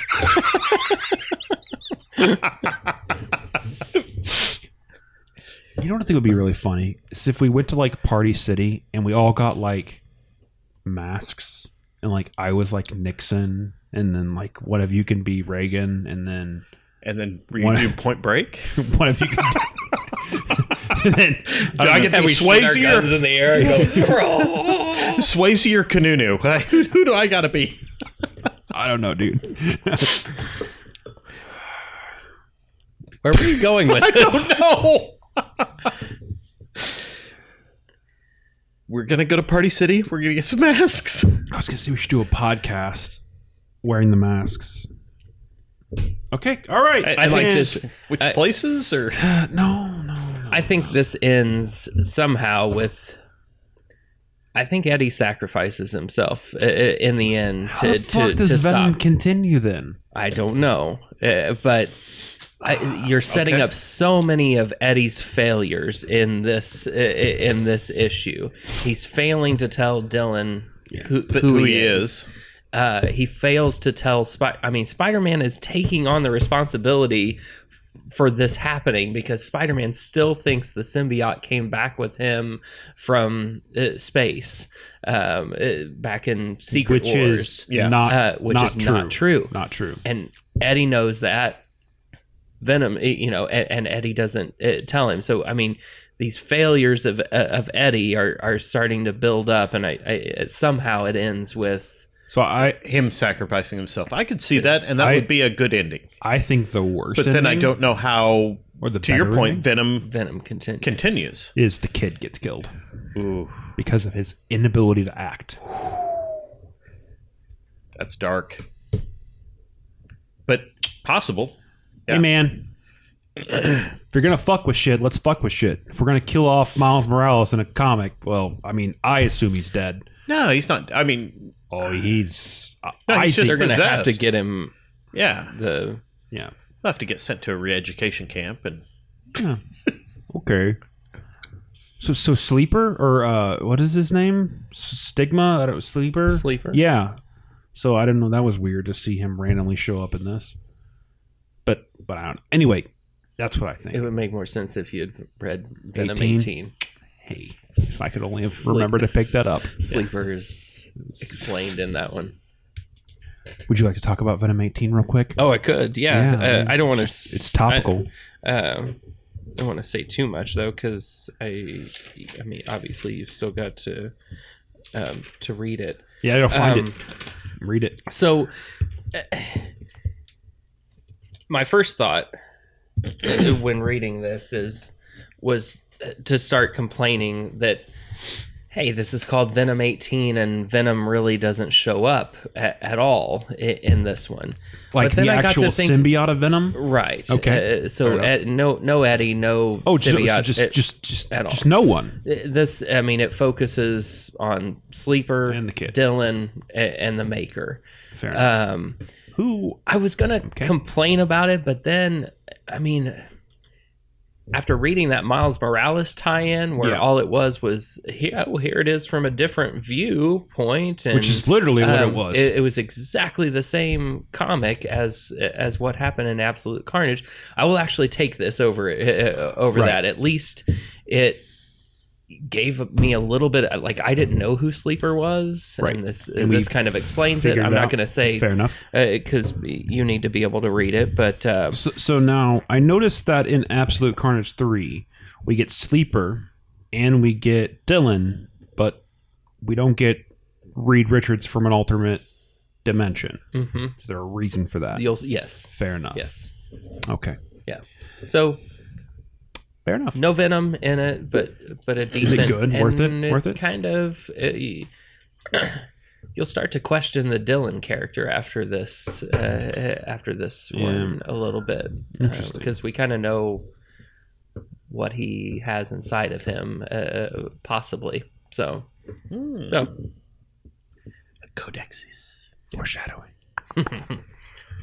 Okay, so we're gonna move on now to the J.J. Abrams and his son Henry Abrams. Yeah, Henry. Yeah. So that's the really cool cover with the cutout. This is the base. This is the OG cover, which is also good. Also very good. Can I just start? Sure. For a dude who doesn't like Spider-Man, I've been picking up a shit ton of Spider-Man adjacent titles recently. For sure. And then I wrote in JJ We Trust. Was that before you read it? Yes. And then after you read it, you said... Not today. Okay. All right. So Eric, this has to be one of two things. This has to be an alternate timeline or in the future. Because we learned pretty early on that Spider-Man, Peter, and MJ have a kid. Who's named Ben. Yes. Which is cool. I like that homage. Except I thought it was Ben Reilly for like 3/4 of the fucking book. But it's not. No, Ben Parker. Yeah. It's Yeah. So that kind of threw me for a loop. Right. But go ahead. And then MJ gets... Yeah. Pretty spoiler alert. MJ's... Why are you shaking your head, dude? MJ's killed off at the very beginning of the book. How do you not pick that up? Go ahead. Keep talking. Okay. You're shaking your head like, no. She's gone. No, she doesn't. There's a funeral. Oh yeah, I mean she's smoked, but I'm pretty sure she's also right there. You think that's? I don't know, but it's possible. Pretty sure that's going to be her. Okay. And the story is going to be how father and son, because it's the father and son writing it, are going to team up to save the mom and the wife. I mean, so this villain needs Peter's help. Yeah. And so this is how he's going to hold. So it's kind of like that over Batman and Mr. Freeze. Yeah. Nora. Yeah. Yeah. Mm-hmm. It's, I have your wife. I need your help. Let's make a trade. Or let's do this. Okay. That's what I feel like. Maybe that makes it a little better because to me, Peter's a fucking deadbeat dad. Oh, for sure. Yeah. And man, I don't love this character, but I certainly don't love deadbeat dad Peter Parker. I liked it. I can't be bothered to raise my kid. Hey, Aunt May, you raised my kid like you raised me. Old ass Aunt May, by the way. Like who should be able to just... Fucking geriatric Aunt May. Yes. Not hot Marissa Tomei Aunt May, but like... Oh, hey, you're clinging from the ceiling. I've seen this behavior before. Yeah, for sure. And obviously, if that just stayed that way and there wasn't any kind of redemption... And maybe I'm giving it not a fair shake, like I didn't give Middle West #1 a fair shake. But I can also see what you're saying. Like, I think I think Peter was so taken out by Mary Jane dying. Okay. That he's just undone. I mean, you also, I don't know if you were looking close enough. He also has no arm, like something. Yeah, I totally missed that. Yeah. Look 100%. At adult Peter. Like, he's also lost an arm. He has a hook for an arm. How the hell now. Did I miss that? Yeah. Right there in the bottom panel. Oh, yeah. 100%. When he walks into the school, too. Yeah. So it's like he had it there, so maybe he kept fighting, and then ended up losing it. He loses the ability to be Spider-Man and the love of his life in the same day. I mean, that's going to... I don't know that you completely lose being Spider-Man, but I get that would... Certainly going to damper if your appendage is gone. And hey, spiders have 8 legs. but here's the thing. And none of us, thankfully, has ever had to experience such a tragedy. But, I mean, dude, when you have a kid, and that kid looks a lot like your wife... Are you really fucking signing up to look at that every single goddamn day? And you're reminded every single day that you couldn't save your wife? You're looking at the negative of it. The positive of it would... positive of it would be like, here's a reminder of her that I have a chance to help raise and be a part of their life. I was just absolutely turned off by the Peter being just a deadbeat dad. Yeah. And to me, that was pretty much a deal breaker with this book. I would assume that the only reason why it's to this degree is so that there's room to go to grow to the positive. And maybe it's too far, but it's certainly, you can clearly tell that he's in a place that is not conducive to him being any semblance of a real good father. I loved how it went straight to, like, right after the funeral, the 12, and it goes the 12 years later, and you suddenly see, Ben, the kid, older, but like fixing breakfast and leaving a note, and it was like, oh, well, that's awesome. He's doing that for his dad, and then you do realize, oh shit, he's living with Aunt May, just like Peter did. And he's doing these things for Aunt May, and it paints Peter in an even more awful light. But then you're immediately like, okay, this kid is actually a pretty good kid. He's sticking up for the kid that's getting bullied at school. Right. He's fixing breakfast for Aunt May before he heads out and stuff. So. Yeah, you're tearing Peter down, hopefully for a redemption, but then also building this new character up at the same time. Well, and the kid seems to embody all of the values that Peter once did and should still have, which is, somewhere in there. Family first, great power comes great responsibility, all that shit. This may be a podcast first. You guys may have talked me into an issue number 2. Wow, dude. Wow. That's and a Spider-Man title at that, dude. Yes. It's something that I'm not, but did you like it? You didn't really. I didn't. So I had the thing is I was confused. Because they said Ben, but they never explicitly said that it was like their kid. Oh, I assumed. Well, but I know like the clone of Peter Parker is Ben Reilly, right? After seeing him there at the funeral, and the red hair, But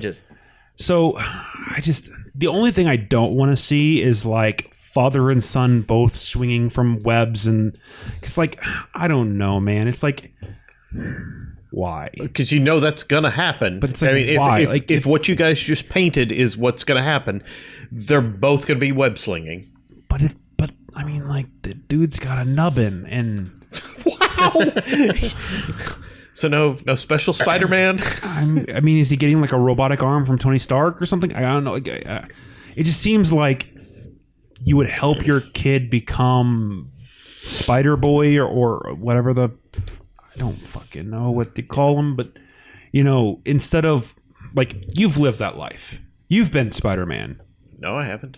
Well, not you, but Peter Parker. He's had that life. He's been Spider-Man. Yeah, he doesn't need Spider-Man anymore. But what he can do is he can be Elektra. Stick to Daredevil. He can be Uncle Ben. Yeah. Young Ben. His son, he could be an actual father instead of having to be this role model as a superhero. He can actually be a role model as a father and let the kid grow and figure out his own battles. So couching this in a redemption story picture, I'm way more on board. I think that's right at the beginning. I'm like, you've got Peter Parker being an ass. I mean, he's not a good dude at this point. I don't understand how you would. I'm not sure that any human would react any differently. If you have a if you have a 6-year-old kid, dude, there's a 50-50 chance either way. For sure. Either you go down the road you're talking about of I can't even look at you because you remind me of my dead wife. Yes. Or the other half is I have to look at you because you remind me of my dead wife. You are a piece of her. Yes. I need to be involved in your life. I just looked at it from the really? Dude, you're just going to abandon your kid? Yeah. You're just going to deuces. Yeah. Yeah. And that bothered the shit out of me. I mean, but if we get to see a cool redemption story, which maybe that's something that I should be on board with. In my opinion, if it goes any other way but a redemption story, I mean, if I pick up issue 2 and I don't see the beginnings of a redemption story, I am 100% out. It would depend on what the content is, but probably on board with you because I love JJ. I mean, for sure, dude. I mean, the thing is, the JJ does like weird emotional ties really well. Like, go watch a JJ movie. You know, like he makes you care about things that you shouldn't care about. Yeah. So have faith in JJ, but at the same time, it's like. Because, dude, I mean, I led with In JJ We Trust because, he... And I kind of get what you're saying. Rebooted Star Trek into something viable again. For sure. I mean, the first saga Star Wars was decent. We're awaiting... Uh-oh. No, I'm not doing that. Yeah, we're not going down the rabbit hole. Not even trying. But I'm giving props out for things done well. For sure. And it's just, and I will concede that it's an odd place to start. It's an odd way to start. Because, I mean, you turned off one comic book reader pretty quickly. What do you mean? This dude. Well, for sure. I mean, oh, yes. Oh, yes. There you go. Yes, you've chosen wisely, sir. Yes. So, but regardless... I'll be picking up number 2. You'll be picking up to Game Time Decision, or are you on board now?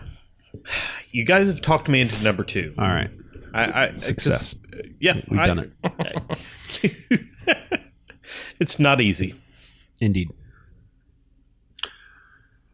Once and Future number 2. Did you read this, Art? I haven't yet. Motherfucker. Just go ahead. I'm good. So this is another one that I did not see it going in this direction. So okay, I'll let you lead then, because I kind of did. Really? You saw them going into a crypt and resurrecting an undead King Arthur who absolutely just fucking murders people? 100%. Oh, okay. See, because I thought the kid was going to be the once and future king. No, sir. Oh, okay. Because it was all about in the first issue of like, hey, yeah, this could happen, but it's probably not going to be good. Well, and the same thing happened here because, it wasn't real good for a lot of people. Yes. Yeah. I mean, I felt like that was absolutely the way this was going to go, and I was completely on board with it. But I said, when I wrote down, I was like, but I guess when you start with old ass grandma who can rip doors off shit and rolls around with a fucking 20 gauge. Dude, they talk about the hilt of the sword. The scabbard, and the hilt. Being able to, resurrect people and, yeah, but I didn't. You didn't put those together that, hey, I'm going to bring Arthur back?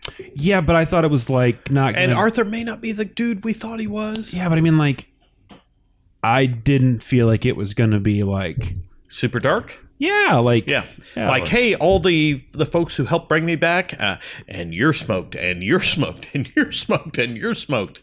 Yeah, and now you're Gawain, and you are the rest of the knights that I can't name right now because I drank this delicious Lancelot triple. Yeah, some other ones. Okay, good. Okay, so we got 2 out of... Yeah. There's a lot of them. Indeed. At 12? Sounds right. Okay. Maybe it's 11 with Arthur, and that makes 12. Knights of the Round Table. Fair enough, but... Who gives a shit? Indeed. Good book. Very good book. Pick it up. If you can find it. Good luck.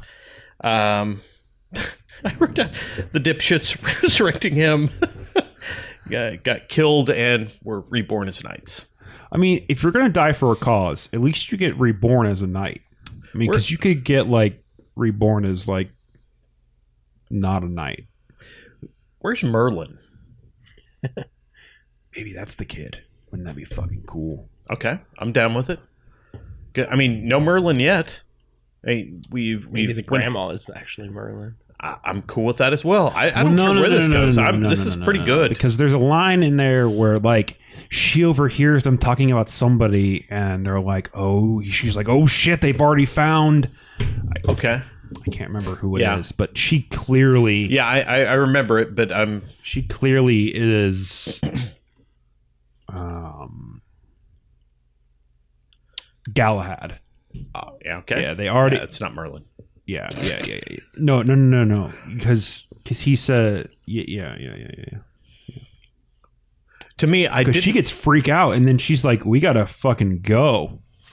So after she hears that they have Galahad, she's like, "We need to leave now. Let's go. Bye. Quickly. Let's go. GTFO."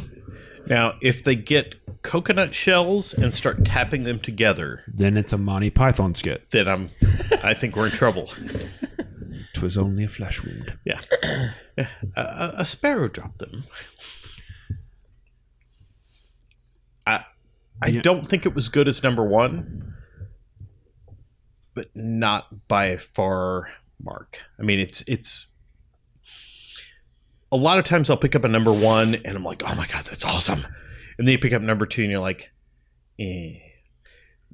It wasn't as good as 1, but I mean, it's still in that conversation. But there was not a big drop off. Is it not as good as number 1 because you had a considerable less harder time finding it? No, so the anticipation wasn't built up as much. No, I think it's that you knew what was coming. I mean, number 1, you're "Oh, what the fuck?" Apparently, fucking one of us knew it was coming. Yeah. I had no idea. I thought it was great. Number 1, I'm like, okay. Oh, so we're going there. Oh, yes. That's cool. Oh, wow. So, I mean, you get that kind of shock and awe value with number 1. Number 2 didn't have that shock and awe to me, but was still like, okay, this is a great book. I'm going to keep rolling with this. For sure. Yeah. Beer. Yeah. 5th beer of the pod is from Alaskan Brewing Company. It is their Husky IPA. It's a Mosaic IPA, 7%. I can tell you right now, it's hot garbage. Yeah, it's really gross. Hoppy and fruity. All it makes me think of is like wearing Husky jeans as a kid, like Husky IPA. Yes, Husky jeans. I'm just gonna go ahead and put the number in now. Yeah, it's pretty good. I mean, bad. It's horrible. It's bad. Yeah. No. It's the same stuff. So I had another can over here. Cheater. I mean, may have had some of this when you bring the it. Game. Is it really called cheating? Okay. What else we got, boyos? I've got Guardians number 9. Okay. So just kind of continuing that arc. Peter's gets murdered or trapped. Dies or... Yeah, and he's kind of come back a little bit this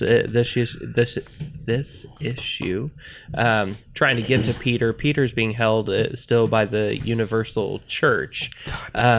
So same thing in both, as the Old Man Quill, yeah. But they have this new weapon that they're using this time, and new weapon. It looks like Warlock. You think that husk that Adam Warlock always, the cocoon kind of thing that he. Oh yeah, like the tomb almost. So they have this whole army of them, and Quill's like, that's not gonna work. I mean, Warlock is a good guy, and it's not. You're referring to Adam Warlock, right? Yeah. Okay. You find out in this issue, it's not Adam Warlock. It's Drax. Because Drax has been dead since the Infinity Infinity Wars that we with was that Donny Cates as well?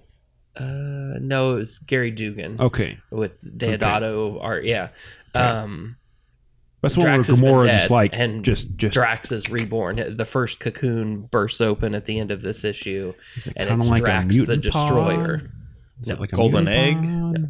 That's the Adam. I want a goose that licks golden eggs for Easter. That is so kind of cool. Willy Wonka and the Chocolate Factory.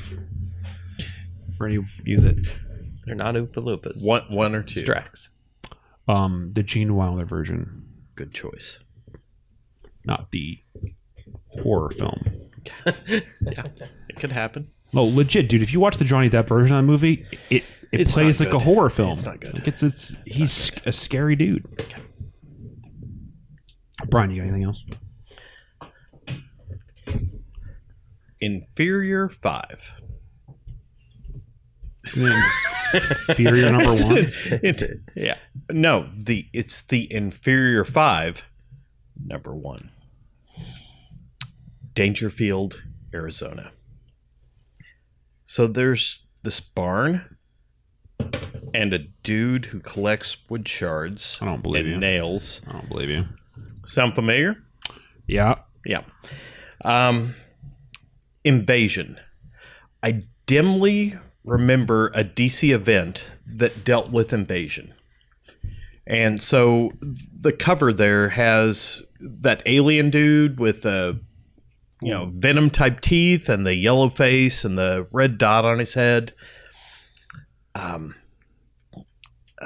need to go back and try to find the DC invasion thing, but basically, it's a little weird. Oh, it's Lemire. Of course, it's a little weird. I'm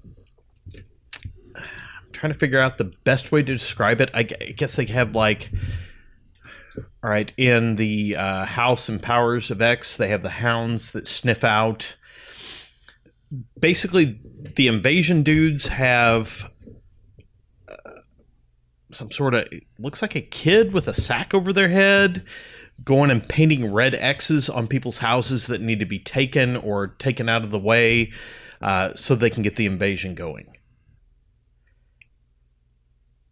That's about all I got. Okay. Because it's super confusing, but man, I'm going to pick up 2, 3, 4, 5 to see if it's a Gideon Falls type story.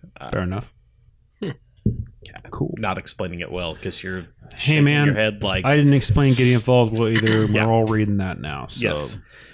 I have faith. So definitely ties to the regular DC universe, though, right? Right. Or... I mean, I remember dimly back in the day there was a event with these guys trying to take over the world and all the alien races trying to take over. It's super interesting, but also I don't feel like in a Lemire book, it's just not going to stay. Sadness. Yeah. 1989. Okay. It's called Invasion! ! I don't feel like in his books he kind of puts it all out and 100%. Yep.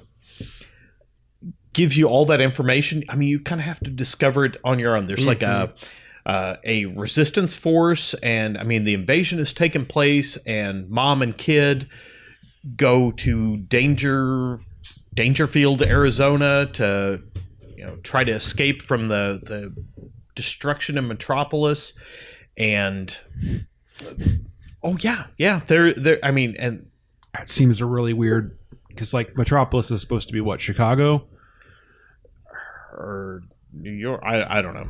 I thought Gotham was New York. It doesn't really matter. Yeah.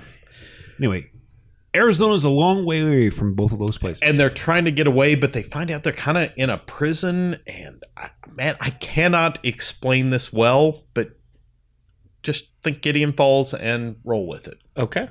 All right. Interesting.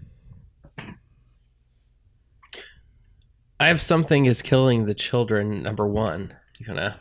Okay, so just so we're clear, Something is Killing the Children is the name of a comic book. Yes. Not a statement that Eric has made. Not Eric is not the first killing. Eric is not killing the children. Something is Killing the Children, #1. It's a Boom comic. It's by James Tynion IV. Horror story. It's really good. It's on a 4th printing. I still don't have a copy of it yet, but I've now read it off of Hoopla. Definitely worth trying to go and find. Basically, these kids are sitting around. They're having a sleepover, and telling stories, playing Truth or Dare.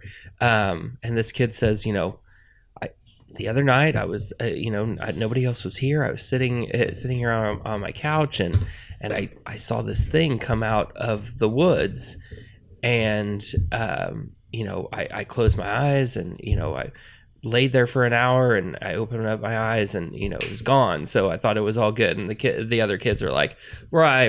Well, let's go out into the woods to just to see. And flash forward to the kid sitting in the police department crying because all of his friends are dead that went into the woods with him. It's messed up, and he's just sitting there going, I made it up. The monster was I was just telling a story. There wasn't really a monster. Apparently there was. Then the other part, and this is happening multiple. It's not just in their town; it's happened all over. And we meet this character. I don't even know that we know her name yet, but she's basically in charge of going into the woods in all these places and killing the monsters that are showing up. But it was good. It's good stuff. I really enjoyed it. This from the next Batman writer. Yeah. And Something is Killing the Robins. I mean, isn't that the storyline he's leading with?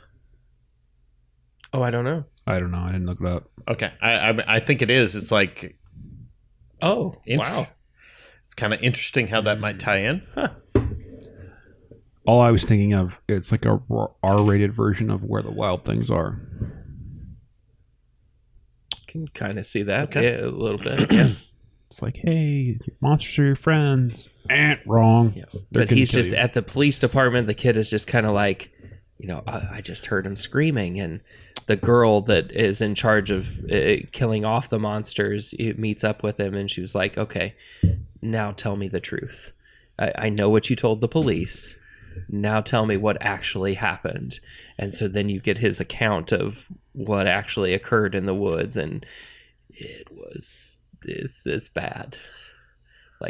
It's interesting. I'm gonna see if I can dig that up. One of the kids saying, help, I can't feel my legs, and you see just his intestines and the top part of his body. Hello. It was, so it's like R-rated. M for mature. Yeah. Okay. Yeah. That's insanity. So what do we think about the Alaskan, what is it called? Alaskan Husky IPA, Mesoic Indian Pale Ale. It's pretty delicious. Good. What do you think about it, Eric? Yeah, I thought it was very good too. All right, I've got a weird book. Pandemica? Yeah, I think that's how Pandemica. I think, yeah, I think that's how we decided it should be. Yep, pronounced Pandemica. So I was concerned, as you should be. Yeah, because it's all about ethnically engineered diseases. So if you wanted to take out in a country one portion of that country, I don't like this type of people, you go to these folks and here's your disease. It won't touch these people, but it will smoke these people over here. So basically what happens with CRISPR. All right.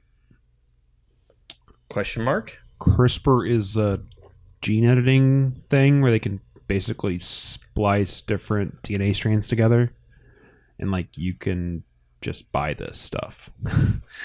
Like, when you said CRISPR, I was thinking like taking iceberg lettuce and putting it in a CRISPR.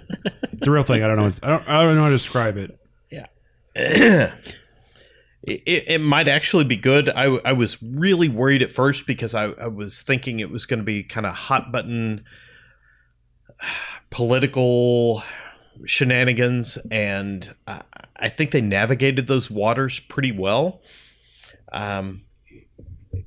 Unfortunately, I feel like this isn't as much of a sci-fi story as a this could really happen type story. Oh, for sure. It could happen. So, I don't know. Does it scare you? It didn't scare me, but I was kind of like, I could see this happening. I could see like, all right, we want to clear the Congo out of these type of people, and boom. Did they find the monkey from Outbreak? No. Damn. No, Ebola virus, sir. So, it's going to rate a second issue for me. Okay. All right. So, we're getting near the end of the show here. What? We got one more, dude. Okay. I don't have anything to put in the little stand here. What did you think of Frog Catchers? Well, that's out of left field. Maybe you should explain. So, Jeff Lemire put out on Twitter hey, guys, anyone, if you're a retailer or you're, a podcast or somebody who wants to review my comic, here is a PDF copy of said book. Yes. Frog Catchers. I would have had it pulled up if I'd let you know. Had I been slightly more prepared. I wasn't sure that you were going to specifically talk about it right now, but yeah, cool. Cool. That's how I roll. All right, I got it up. He got it up. Yes. I mean, it took a little blue chew, but God damn it, dude. Nah, I'm more of a penis pump man myself. It's good to know. Good to know. Let's not speak of this again. Never. Hey, man. I'm not he the might one. be tumescent as we're speaking. What? Never mind. Go ahead. I understand what the word tumescent is. So it's short. Yeah, it's short but good in my opinion. I don't. Is it? I believe that's all. But when we talked about this before, you said you had questions.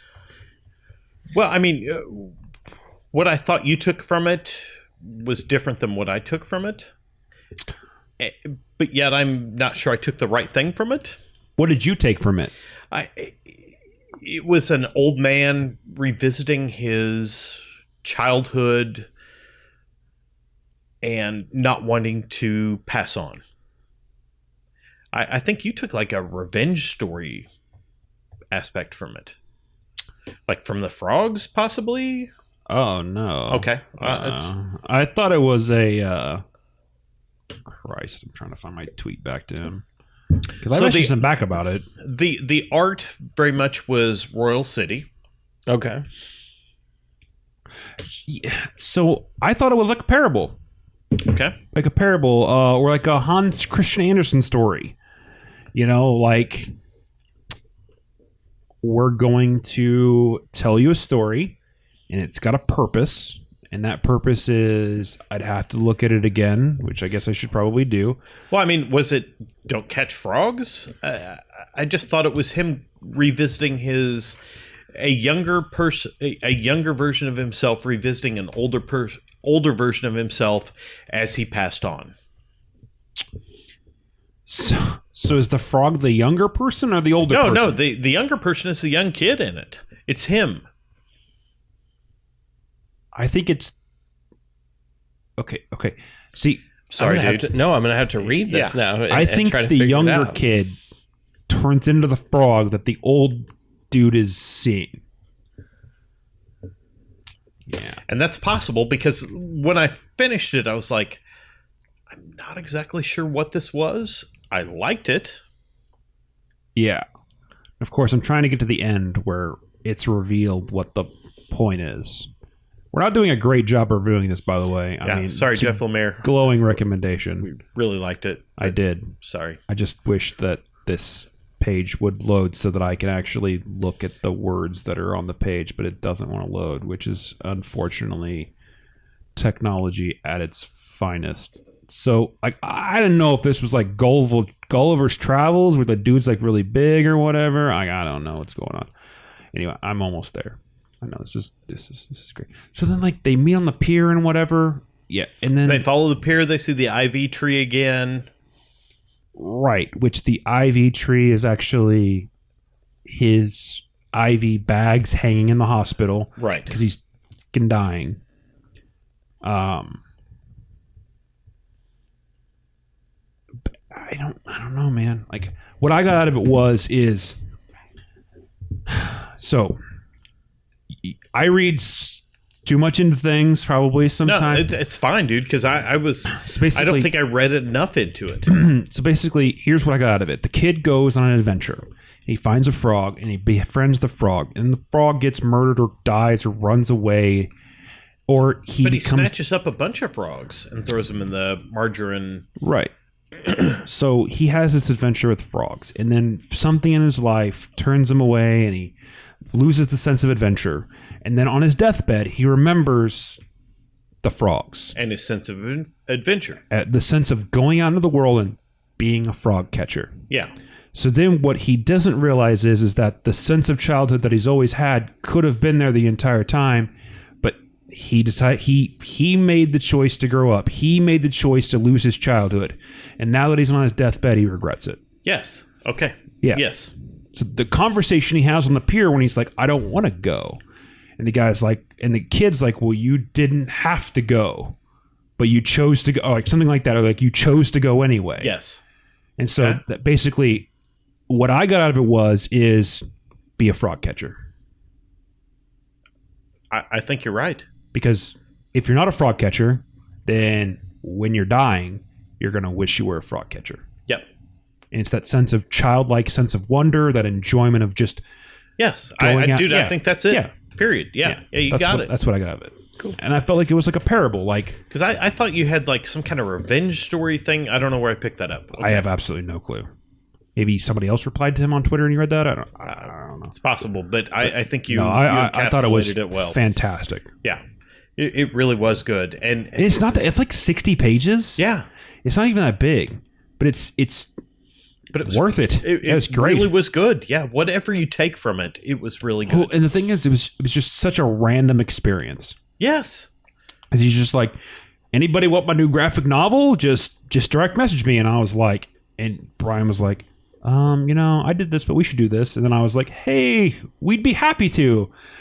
PDF, and I was like, all right, that worked. Didn't expect that to even get a response. Well, yeah, apparently I didn't direct message him. I just responded incorrectly. Oh no, I think or whatever. He said at me, which is yeah, which I thought I did, but the thing is with direct messages is like I think it's weird.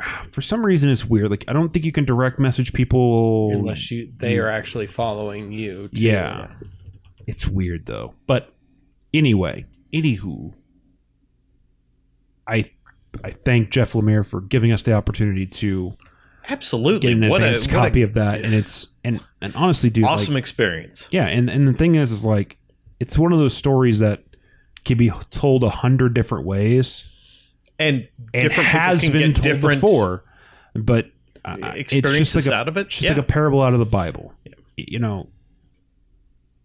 It speaks to you in the way it speaks to you. So I thoroughly enjoyed it. And Eric, I hope you get to read it here soon. So yeah, plan to. Beer of the pod. Not the Troubadour. Assuredly not. I don't know that that's far enough away. Fair enough. Just kidding. It's not awful. I'm going with the Husky. Ooh. What are you going with? I don't know. I mean, IPAs are not my favorite type of beers. I really liked the first beer we had. The High Life? I thought the High Life was good too. I don't know. I mean, I mean, all in all, it really doesn't matter. Besides the Troubadour, they were all really good in my opinion. Yeah. At least Good I like the Maduro week, just because I like. we have another one. Yes, indeed. Yeah, it's a little different. I don't know which one. It's a same brand, different. But who knows what it is? can't wait to get to that one. Oh yeah, It'll be a delight because it's high alcohol and there's a lot of it. should be your motto. Yes, High alcohol and a lot of it. I don't know. What do you think? If you only had to pick one, I'll just go Husky IPA. God damn it. That way we just all. Are you not going Husky IPA? I wanted to go the high the High Lie. The High Lie. We'll just go Husky. It's good. That's a good beer. All right. So the Alaskan Brewing Company, Husky IPA, Mosaic Indian Pale Ale, tropical, hoppy, fruity from Alaska to your mouth. And we'll have one more. We got one more Cigar City for next time. One more. good stuff. Not Suffragette City. It's Cigar City. Cigar City. Yeah, I went there. Yeah, so stuff and things. It'll be in the description. Wow. All right. Like and subscribe. Hopefully the whole video is there when we stop the podcast. If not, I'm going to be fucking furious. Hashtag break free.